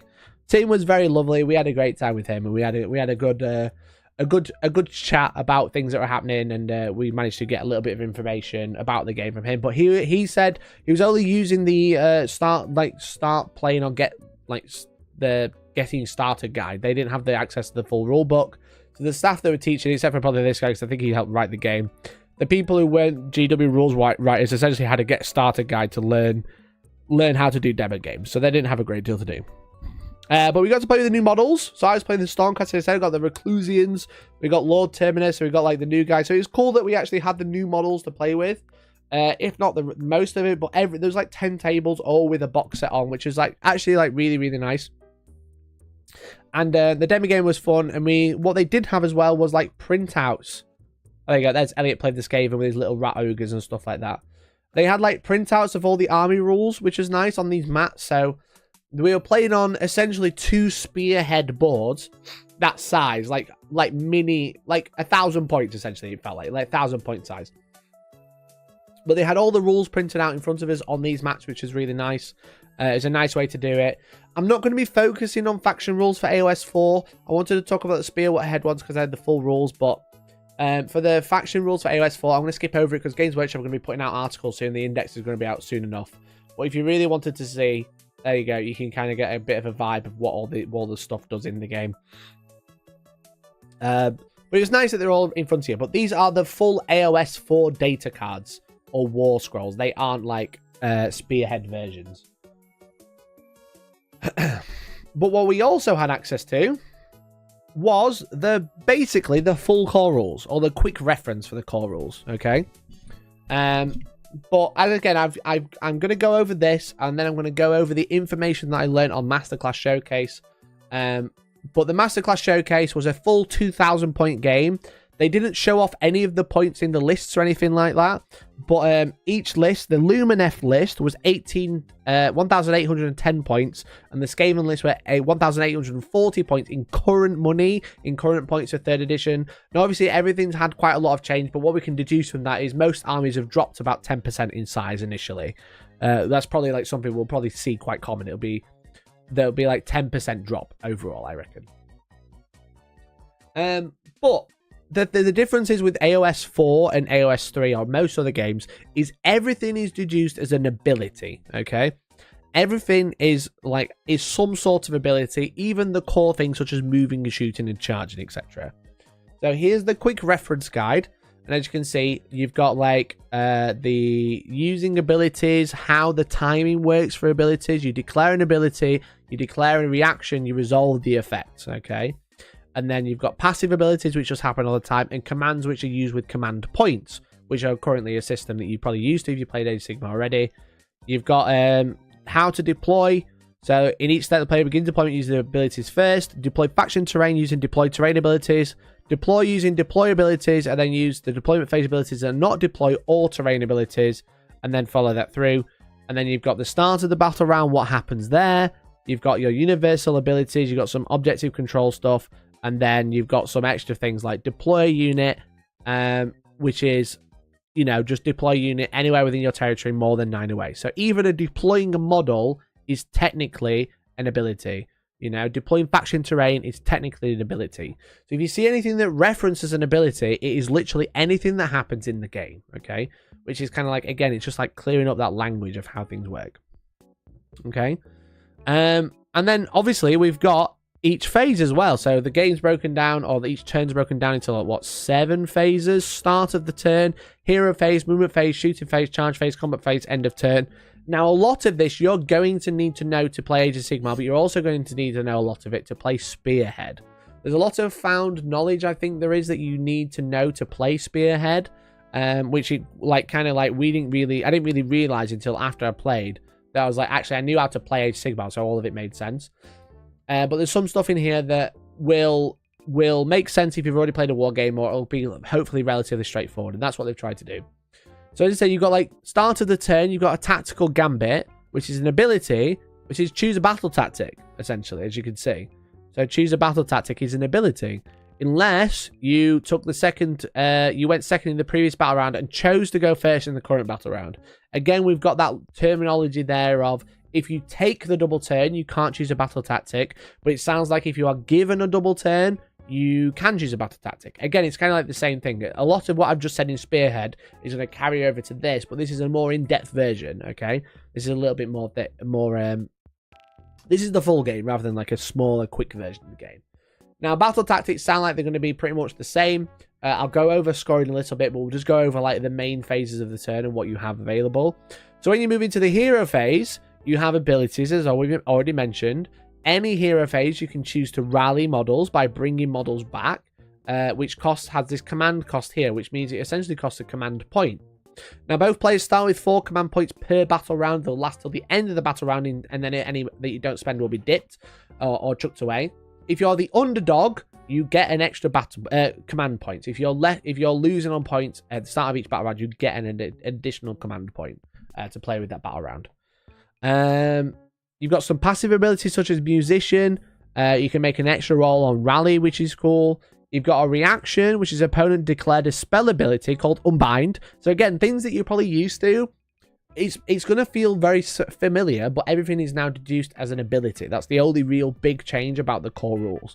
Obviously, there's some little bits that have changed, such as like all-out attack and all-out defense. They're pretty much the same. There's like an Overwatch ability, which feels the same, but it's just like it's got its own trigger. You know, this is a reaction. You can only use that after an opponent uses a spell ability. Enemy hero phase and a magical intervention. You can use a spell or a prayer ability. So it's just little stuff like that, you know. movement phase, you got like a normal move is a move ability. You got run.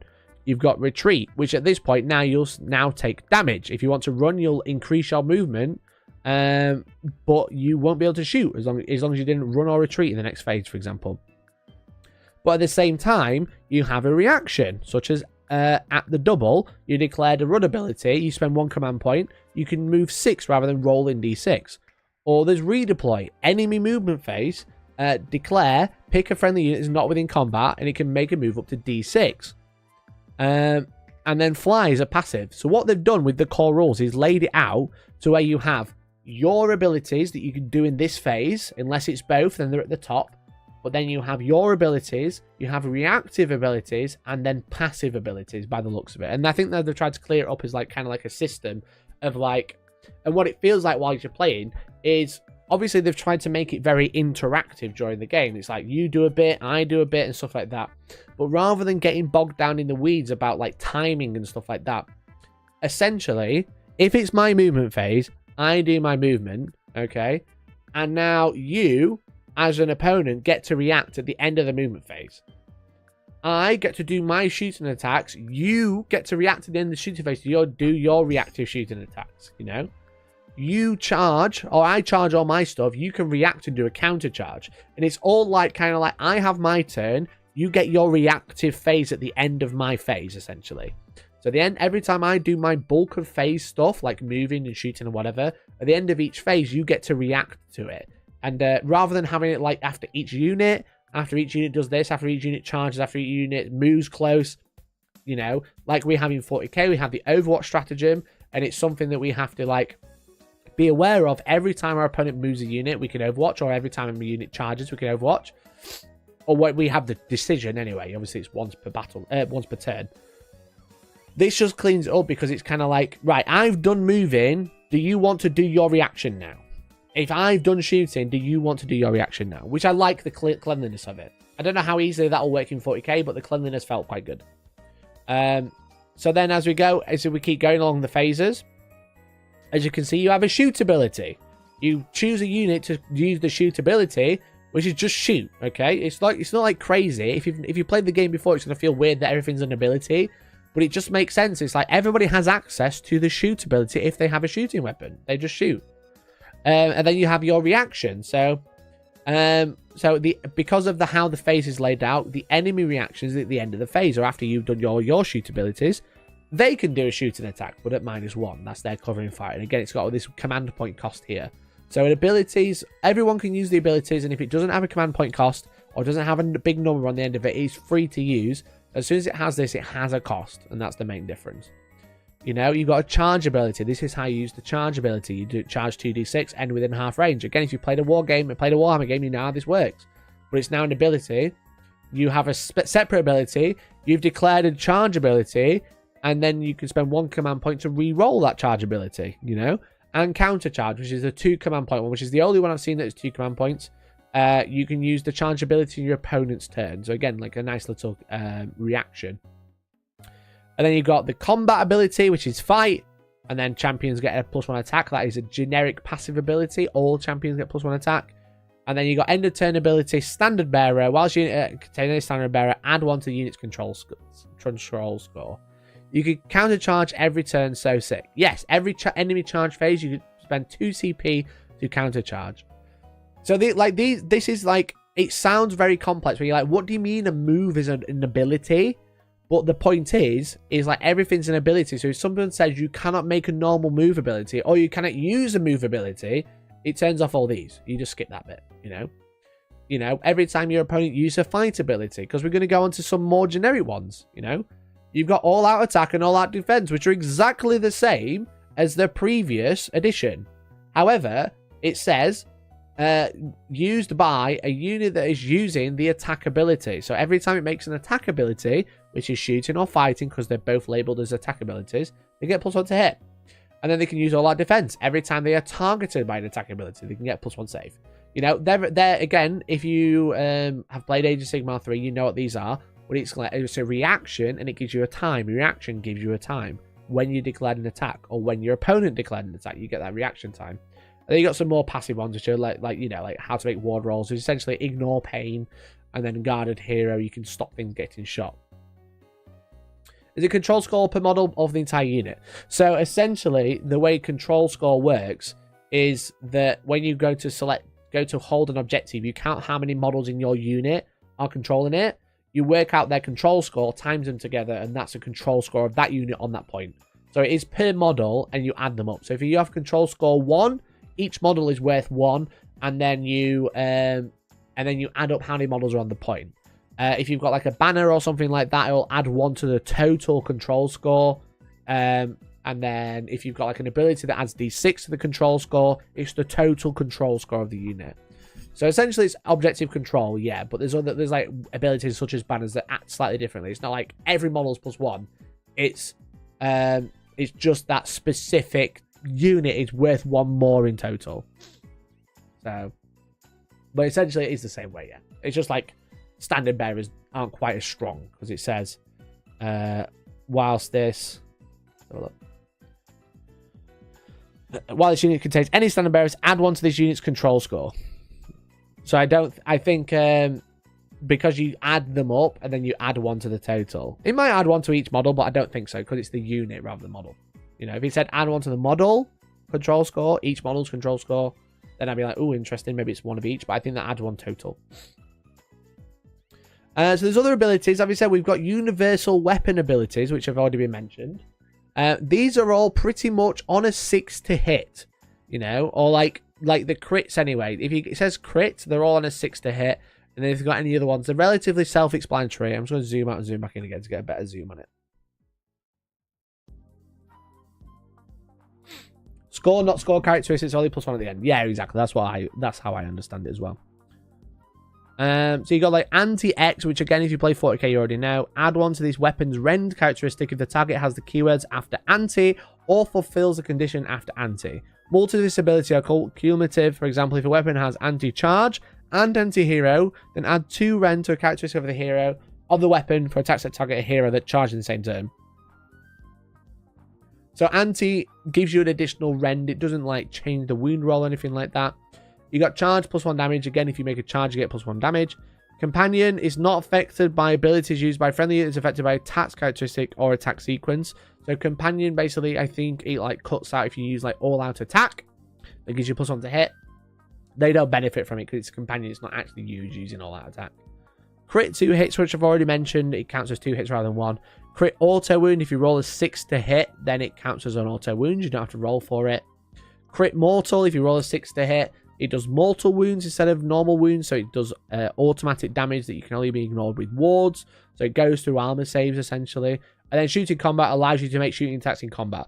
Now, I don't know if that just means, if that implies that all units in combat can't shoot unless they're in combat, or it implies that units can only shoot into combat that they're in with the shooting combat ability, but then can shoot out of combat as normal. I don't know. I don't have the core rules. I'm going off what I've learned today.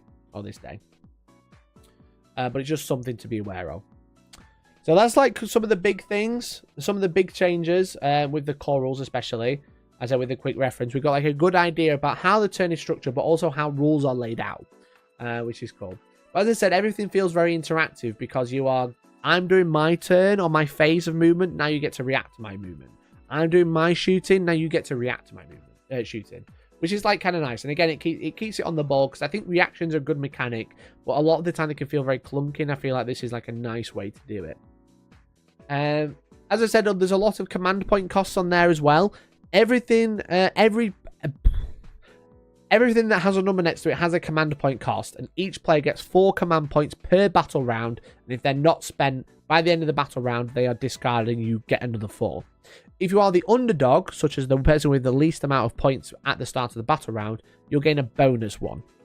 So you'll have 5 command points to play with instead to use those command abilities. And there'll be command abilities that are core ones like we've just gone through, but there'll also be like faction-specific ones. But again, I don't want to focus too much on faction-specific because we've only got half the information. I'd rather like keep this as just like the core rules anyway. As I've already mentioned, damage is applied to units, not models, so I'll not go over the explanation too much again. But essentially, if you take damage on a unit, you apply the damage to the unit, not a specific model, meaning only when a model comes to die, you choose who actually dies. It's not like, oh, well, he's dead, so I'm going to start applying the wounds to this one. Instead, you just say, I'm applying wounds to the unit, and when the damage that they've taken exceeds the health characteristic of the unit, you lose a model, and that's essentially how it works. There was a mention of a blast mechanic. There was like an off-the-cuff mention around an hour and 4 on the masterclass video that said like, oh, well, you get +1 to hit against a unit of 10 or more. Which they didn't really clarify how that worked. They didn't show anything about it, but there's a potential of if you're shooting a unit and it has 10 or more models, you might get +1 to hit against it. But again, I'm just going off the cuff of what they've said on this video. But one of the big changes is there's no battle shock or morale tests. So in a lot of games, especially the last edition of Age of Sigmar, at the end of each turn, you'll have to do a battle shock test, whether your unit's going to like hold steady or think, oh god, we're losing here, we're going to die running away. In the last edition, you rolled and checked compared to your leadership to how many models you'd lost. You essentially go, my bravery is X, I've lost X amount of models, I've got to roll below it with a dice. And if I roll below it, I'm fine. If I roll over it, I'll lose that many models with the difference. Now they've got rid of that. So they don't have a battle shock or morale mechanic. But it sounds like there's not as much save stacking, so you're not going to be relying on fear to make things run away. You're just going to kill them outright. But I don't really know how I feel about that. It's like, if you've got like a big swarm, you're going to have to kill every single model to the last, especially like Skaven clan rats. You're going to have to kill every single model before the unit dies, rather than like killing a bunch of them and then the rest running away. But there's no morale phase. There's nothing like that, which is like an interesting one. To which, obviously, you have like coherency to worry about as well. Coherency is like how close your unit has to stay together without it like breaking apart, and you can't have a unit break apart. To a point where on the live stream, on the masterclass, they said that if a unit like goes out of coherency at any point, you pause whatever you're doing at that point and make the unit be back in coherency. So what that sounds like to me is that even if you're like removing models and it drops out of coherency, let's say you got like 10 casualties and you take one and the unit's out of coherency, you'd stop there and then you put them back in coherency. And the way you put them back in coherency is by removing models until the unit's in coherency again. So if you've got like a string of models and you pull one in the middle and you've got like 10 wounds to take, you'd stop, remove all the models into the coherency, and then start removing casualties again, as far as what they made out on this stream. Now, that might be wrong. It might just be removing casualties, then make them go back into coherency.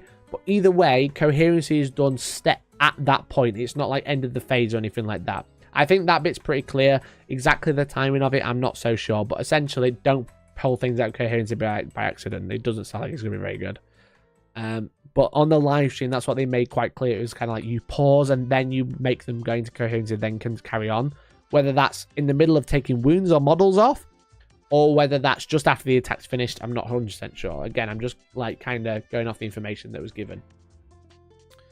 Another big change as well is like with piling. So obviously when you charge, you have to end within half an inch of an enemy. Before you fight, you can pile in 3 and then move closer. And obviously now the engagement range of any model is 3 inches, but it's also the range of weapons. So you don't have like individual weapon ranges anymore. It's just like if you're within 3, you can fight with a weapon. If you're outside of 3, you can't. Any model, when it piles in, it has to go towards an enemy unit and end closer to an enemy model. But it doesn't say the closest, so you can actually like start like piling in different directions as long as you end closer to enemy models. But also, if there's no any models there, you can move any direction. There's no like you have to move to objective. You can't move anything like that. If you fight and there's no models there, and there's no models that you can get into engagement range with, you move 3 inches in any direction, which is quite nice. Another big change is faction terrain. Now, faction terrain is kind of like something that's AOS has been really big on. They've been like bringing out an army and bringing out a terrain piece to go with it that usually gives your army a buff. It sounds like a lot of them are going to have profiles now. So in this masterclass game, the Luminef shrine had a character in it that was like flying it around. It was like floating around above the battlefield, which sounded quite cool. And they were like casting powers out of it. Whereas Tom had a bunch of gnaw holes, which kept appearing every turn. Every turn he brought another one down. Another hole appeared.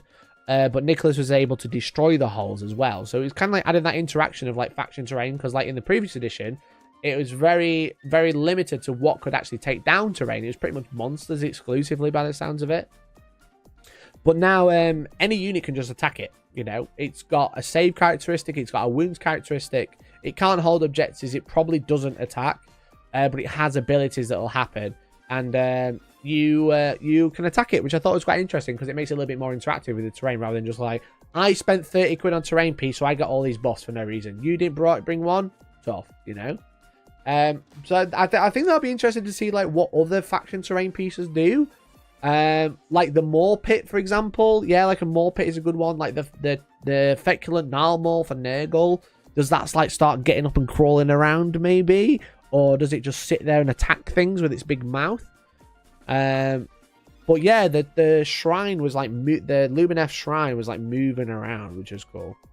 But the gnaw hole stayed still, which made sense. So I don't know. I think they've kind of like thought about what it is, and then they've kind of like thought about how it can act on the battlefield. So like, yeah, a big floating shrine will probably move around. But yeah, interesting. Can't wait to fight endless spells. I don't know how endless spells. I don't know if they have a profile or not, because I didn't really get that from the video or from the stream. But I thought being able to fight the terrain and kill the terrain was quite an interesting mechanic. I thought that was cool. So that's kind of like the main things that I picked up from the live stream. Again, we've kind of got like the turn structure and we've got some like interesting rules intricacy, but we haven't got the full picture. But I thought that a lot of those were quite interesting. Endless spells our units can now die. Oh, well, there you go. Thanks, Bishop. Appreciate you. I didn't pick that up. You know, maybe there's been an article or something. But in the game, they were playing Border Wars, which is the same mission that me and Elliot were playing, but we didn't have battle tactics. So Border Wars is essentially there's 4 objectives, 1 in your deployment zone, 1 in their deployment zone or their territory, and then 2 bang in the middle in both halves of the territory. And you get points for holding them at the end of each turn. If you hold the one in your half of the board at the bottom, you score 1 point. If you score one of the middle ones, you get 2 points for each one. If you hold the enemy one, you get 5 points. However, the primary is capped at 6 VP a turn, okay? So you've got 1, 2, 2, and 5 at the top, but they are capped at 6 per turn, and they're scored at the end of each turn. Then you can score a battle tactic each turn, which are selected in the same way, and they are worth 4 victory points per turn for a max of 50. So you essentially get up to 6 primary, and then a battle tactic for a max of 10 per turn. Now there's a twist, and I don't know if the twist is per mission or whether you draw it or roll it or whatever, but the twist in this game was if there's an enemy unit contesting the enemy objective, the underdog gets +1 to hit against it. So whilst you're falling back on points, because the underdog obviously already gets bonus CP, they'll get 5 CP instead of 4, but also in this twist, and in fact it sounds like the twist will be like the underdog mechanic they keep peddling. If the underdog, if there's a person who's losing, they'll get +1 to hit against enemies on the furthest objective away from their deployment zone, you know, the enemy one, which is worth 5 VP. Which I thought was quite interesting. I like the idea of like having like a little rubber band mechanic. It's kind of like Mario Kart, right? Like a Mario Kart, if you don't know, that if you're winning a race, all the other CPU drivers get faster to catch you up, to make it interesting, rather than just like being able to lap them. But if you start falling behind, they slow down as well.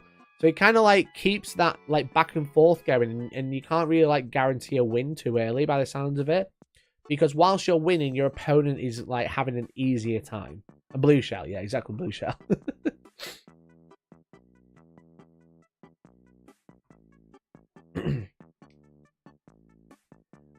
Well, as I mentioned, if you take the double turn, you can't use the tactical gambit, which basically denies you a battle tactic that turn. So you are exclusively scoring primary that turn. So if you take a double turn, you can't score more than 6 points that turn, because you won't have a battle tactic. You'll have a 6 max primary. And I'm pretty sure the 6 max primary is every mission, but that is just going off what I was gathering from the game. I haven't read the book. But again, if you are given the double, I think you might still be able to draw a battle tactic. I'm not 100% sure. That's what we're kind of seeing. But that's kind of like what would make sense. But again, if they don't, I thought that'd be quite an interesting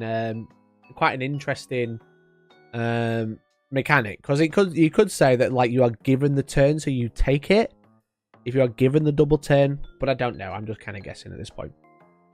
But again, like battle tactics in the game work the same way as they do in AOS 3. At the start of your turn, you choose one of the available battle tactics. I don't know how many there are, but what we do already know is there are generic ones and there are faction ones for the Grand Alliances. So we have one Order one and one Chaos one to look at, and we have a couple of the generic ones. So a couple of the generic ones were attack on 2 fronts, so control 2 or more objectives you didn't control at the start of the turn, and one of those objectives was controlled by an opponent. So you choose 2 objectives, one controlled by an opponent, you have to control both. Seize the center, which is have 2 units within 3 inches of the center of the board and not in the engagement. Slay the entourage, kill a selected unit that's in the same regiment as the enemy general. So the enemy general is like in a detachment. Essentially, you have like multiple regiments. And we already know that if you have more regiments than your opponent, then they will gain bonus command points. You might get up to 6 command points a turn if you're underdog and they've got more regiments than you. But essentially, kill a unit in the same detachment or regiment as your opponent's general, and then take their lands, which is control the terrain feature wholly or partially in enemy territory and not in friendly territory. So that's like kind of like something to be aware of. They announced in one of the articles on videos in an article that if you're given the double, you still get a battle tactic. I won't believe it until I see it, just because you know it games Rush of Life. Well, that could be the case. That definitely could be the case. I don't actually know. I haven't read it, so I could be wrong. But I'm also saying I'm not like confirming anything. I'm just saying, I'm just like throwing that idea out there. So that is like 1, 2, 3, 4 of the battle tactics that we know so far. I imagine there's going to be like 8 to 10, maybe 12 tops for the generic ones.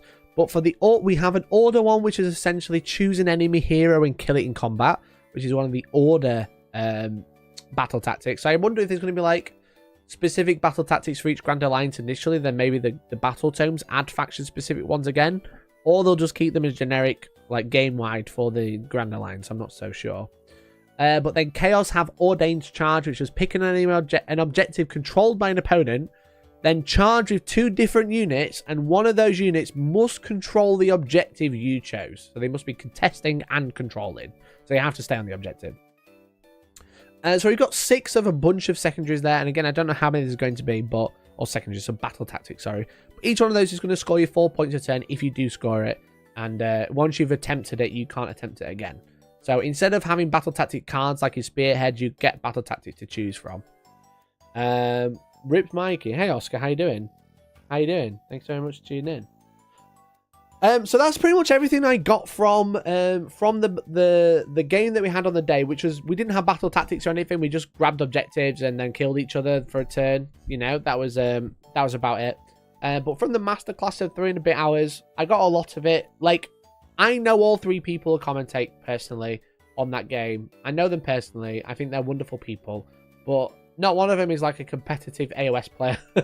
So it's kind of hard to like understand what they were trying to get across, because they kept naming things wrong as well, which is like fine, it's whatever. But I just think they could probably just like get some Age of Sigmar players to do some commentary, or get like one of the rules writers to do some commentary.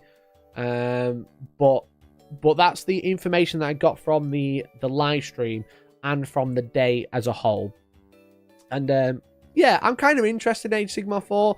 I really enjoyed AOS 3. You know, I thought it was really good.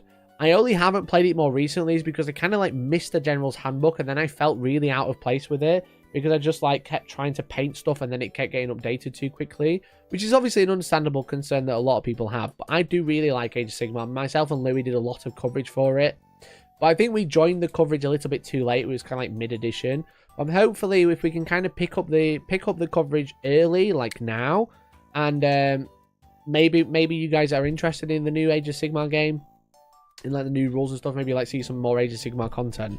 I think it's a great game. I think the models are sick. Like, look at my motherfucking horseman, man. Look at it. Look at my fucking horseman. How sick is he? How sick is that? Right? They're so good. They look so cool. Look at his fucking cape. Look at his massive shield. I love Age of Sigmar. I think it's a great game. I think the setting's got some work to do, but I think the models are cool. The game's fun.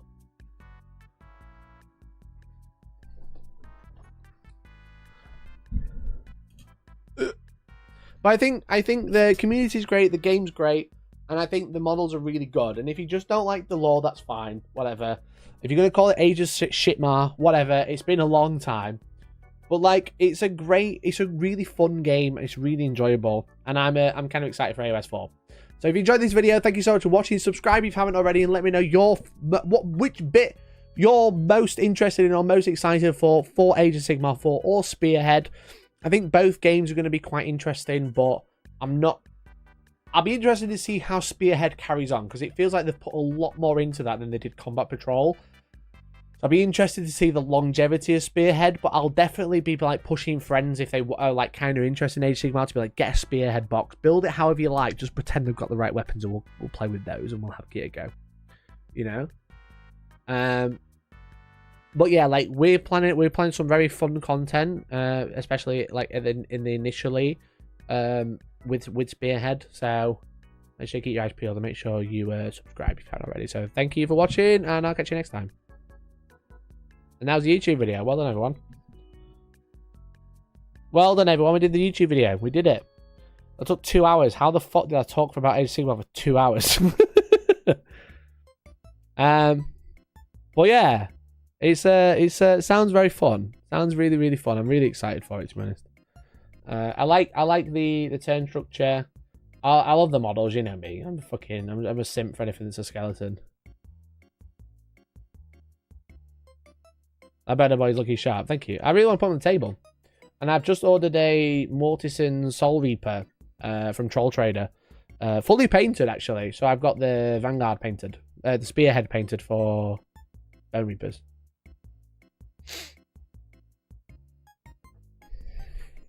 AOS is a cool game. Can't wait to watch this back later. Don't worry, I'm going to be making it a video, so don't worry about watching it all back. Necrophilic. I fucking love skeletons. Anything that's a skeleton in a war game, I'm in. You're like, am I interested in your game? I'm like, maybe. And then you're like, it's got skeletons in it. I'm like, call me Cooklord, because I'm ready to get boned. I don't know. I just love skeletons, bro.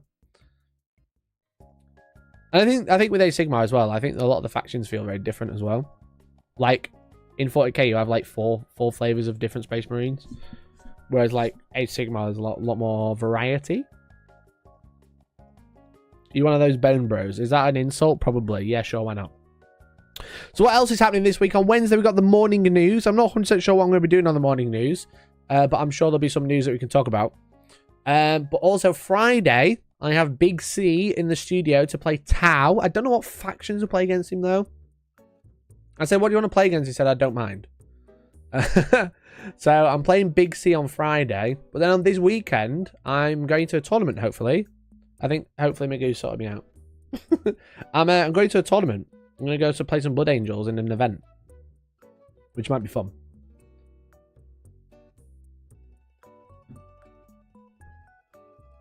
And something for everyone in AOS, it usually comes down to finding some stuff you like. Yeah, exactly. Death Guard. I could play Death Guard, maybe. You want to see Death Guard? Well, the options of factions. Space Marines, Imperial Knights, Death Guard, Guard. I think Guard and Imperial Guard. Imperial Knights and Guard will kind of be a mixture.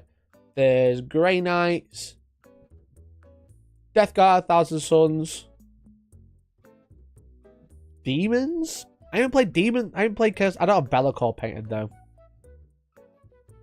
I borrowed a Be'lakor once. Only if you can afford it. Yeah, I can afford it. Cheeky fuck.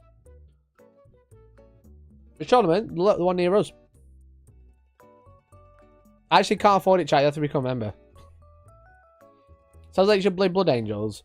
I feel like the Blood Angels might be a bit hard for the tower, though. Because like, Big C doesn't play as many events as I do.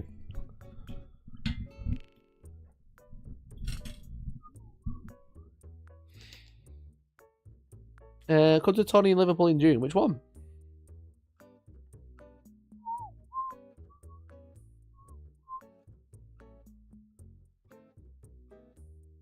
What demons do you have? Is a Bellicoid required for a fun monocorn list? I've got Nurgle demons.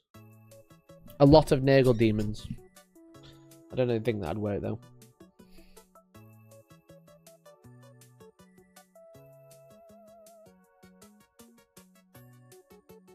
GT on the 22nd, 23rd of June. Yeah, but which event is it though? Who's running it?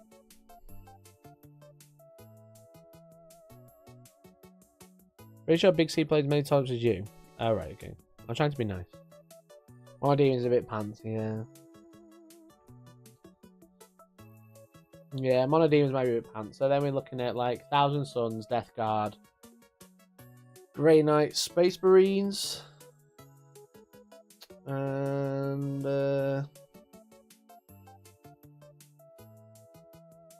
that's about it. The Custodes. Naughty KGT. I was trying to work out who was running it. That's all. Death Guard versus Tower would be fun. I mean, I am ranked 8,000 plus.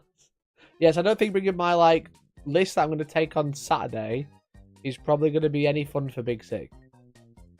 Death Guard will be a fun little matchup. Is it good? Is it beef between Death Guard and Tau? I did not know there was beef between Death Guard and Tau.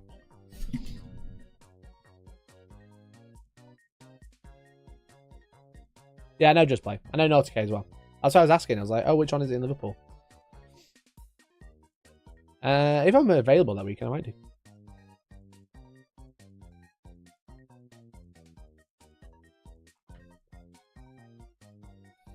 All the Death Guard art is Death Guard beating Tau. True.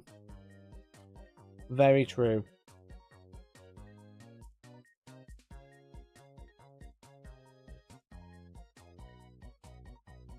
All the art of Tau is getting beaten on. Other good game on Friday. You don't have the CSM available to try one of the other detachments. I do still have Chaos Space Marines available, actually. Yeah, they'll still be there. I don't have much variety in lists, though. That'd be my only concern. I might have the new points for Chaos Space Marines then, though. But it would probably be a very similar list.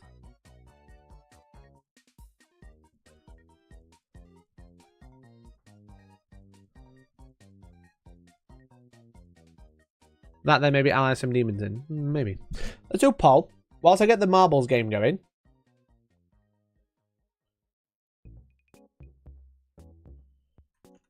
Just a vibe. This isn't not contractually binding.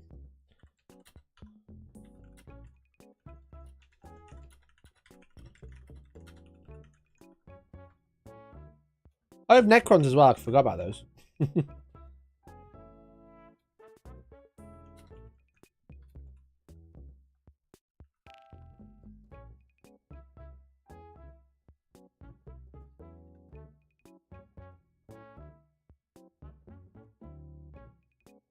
I could always play Necron as well. Just a vibe. If you actually choose between those two.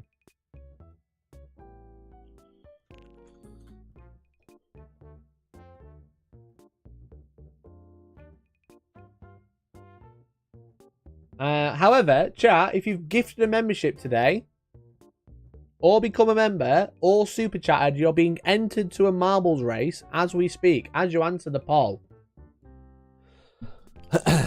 Whoever wins the marbles race will get to spin the wheel. Which I think I've closed.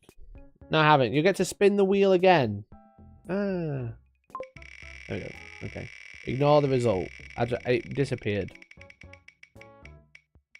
That's fine. Ignore that. Ignore that. Ignore that. Ignore that. Ignore that. Done. Done, done, done, done, done.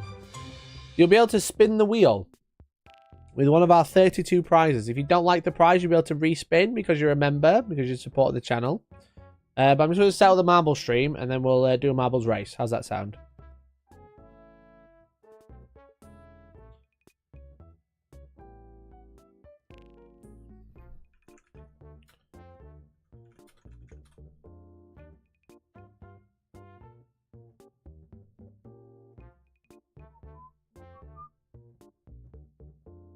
Go for 52-48. People like Brexit.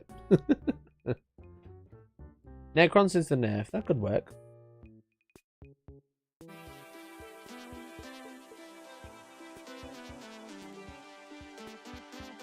You fix the full screen mode.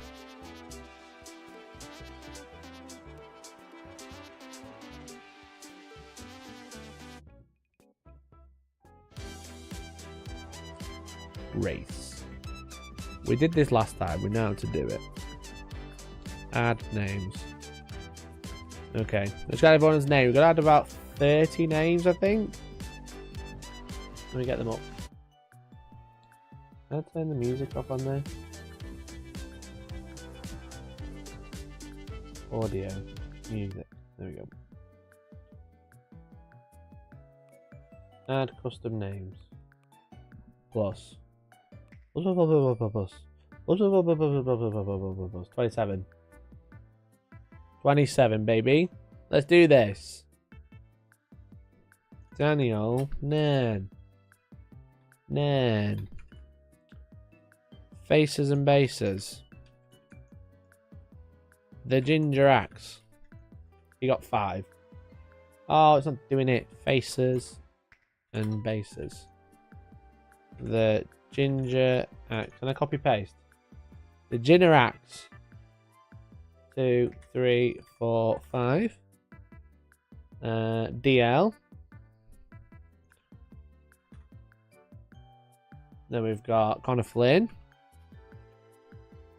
And then he gifted the membership as well. Now's the time if you want any more entries, chat. Arhane. Mercenary.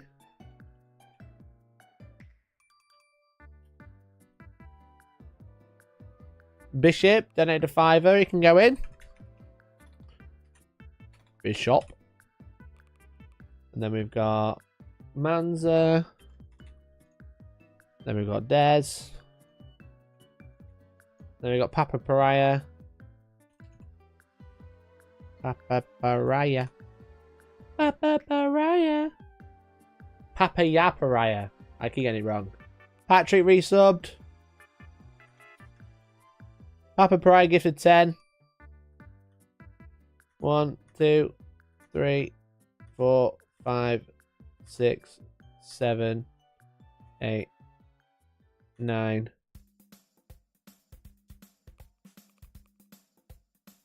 10. I think I had enough there. Papa Pariah gifted 10. Big C. Big C Magoo.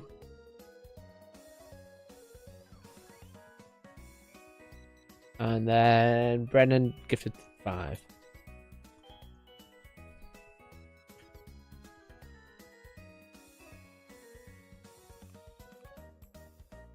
One, 2, 3, 4, 5. Okay. Okay, we got the marbles ready. So you think Death Guard? I'll lean towards more Death Guard then, but maybe I'll have a think about it. I'll get the Discord to answer. So we can close that. What level shall we do? Endurance test. That sounds fun. Bots. Endurance test sounds fun, doesn't it? There we go. Everybody's in. So if you've supported the channel today and helped hit the member goal or gifted a membership or resubbed or donated, you are now in the race for another spin of the wheel. All right. So good luck, everyone. And I think I messed it up. What have you done? What do you mean? What have you messed up? Wait for me. Spanish Inquisition. If you want to do it, I'll give you 20 seconds. I'll get my music going. That's not what I want.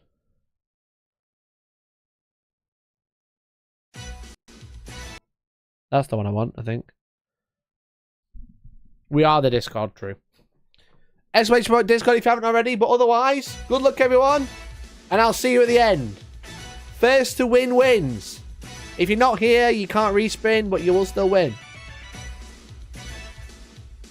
Is everyone ready? Are you ready in chat? 3, 2, 1, go! Here we go!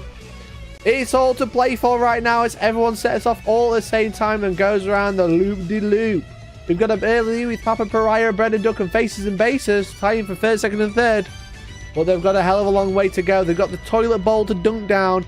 Is there any way to dice down there? Potentially. Nobody really knows. It's anyone's game right now. We can go straight down here, and as you can see, it'll split into 2. And the first one will be the Ginger Axe, Patrick, Faces and Bases, and Papa Pariah, all down one side. The Hellstorm, Mercenary Q, Datsun Des, Manza trying to take the left flank to see if they can get the race off and get the win. But now it looks like Patrick, Ginger Axe, and Faces and Bases quite comfortable lead, but to losing some speed on those archways on the half pipes. We've got the terrible toppers that are going up and down here to try and slow people down. It looks like Faces does not care, but the Ginger Axe takes the shortcut down the middle, while Faces and Patrick, as Papa Pariah number 2, take the long way loop-de-loop round. It's still all to play for as they've got their own loop-de-loop to do with triple Ginger Axe in the front. He does not care. Can he get straight through? He can! All 3 of them straight through, no problem. Oh my lord, so it's just got to go around here now, the big loop-de-loop. It looks like Ginger Axe is having a great time. Going around here. But then they have these things that will slow them down, these little grips. Great for you putting your table on the laminate floor, but not great for rolling little marbles across. But we're about to find out with Ginger Axe. Straight down, does not care, does not give 2 shits. Straight down, misses the thing. I can't pause it. The music stopped. I'm just going to have to just pretend it's in your head. Just pretend it's in your head, okay? And it looks like we've got a clear winner with no competition whatsoever. Double Ginger Axe unless Papa can get the lead. It can't. Congratulations to the Ginger Axe. Well done, the Ginger Axe. You've won quite convincingly with the double win. Followed by Papa Pariah, Connor, Brennan, Papa Pariah, Ginger Axe, Faces and Bases, Brennan Duck, and Papa Pariah in 10th. Ginger Axe, are you still watching? Arhane, holding up the rear. Let's get some 07s in chat for Arhane, holding up the rear. Only just making it. And then another Ginger Axe. The final Ginger Axe. To the end. Well done, everyone. Well done. Congratulations, the Ginger Axe 3. Are you still watching? Any ideas? What is this marble simulator? This is for a second spin of the wheel. It sounds. I don't know if they're actually here though. Ginger Axe, are you here? Are you here, Ginger Axe? I don't think they are.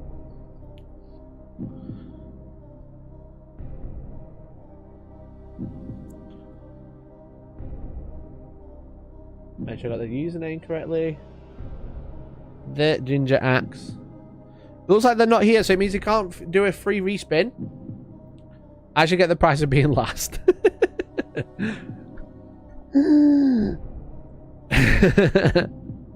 69 people watching, and Ginger Axe isn't one of them.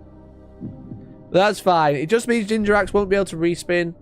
It just means that they'll just have to accept the prize that they win, no matter what. So let's spin them a wheel. Let's see what prize is going to be left for next time.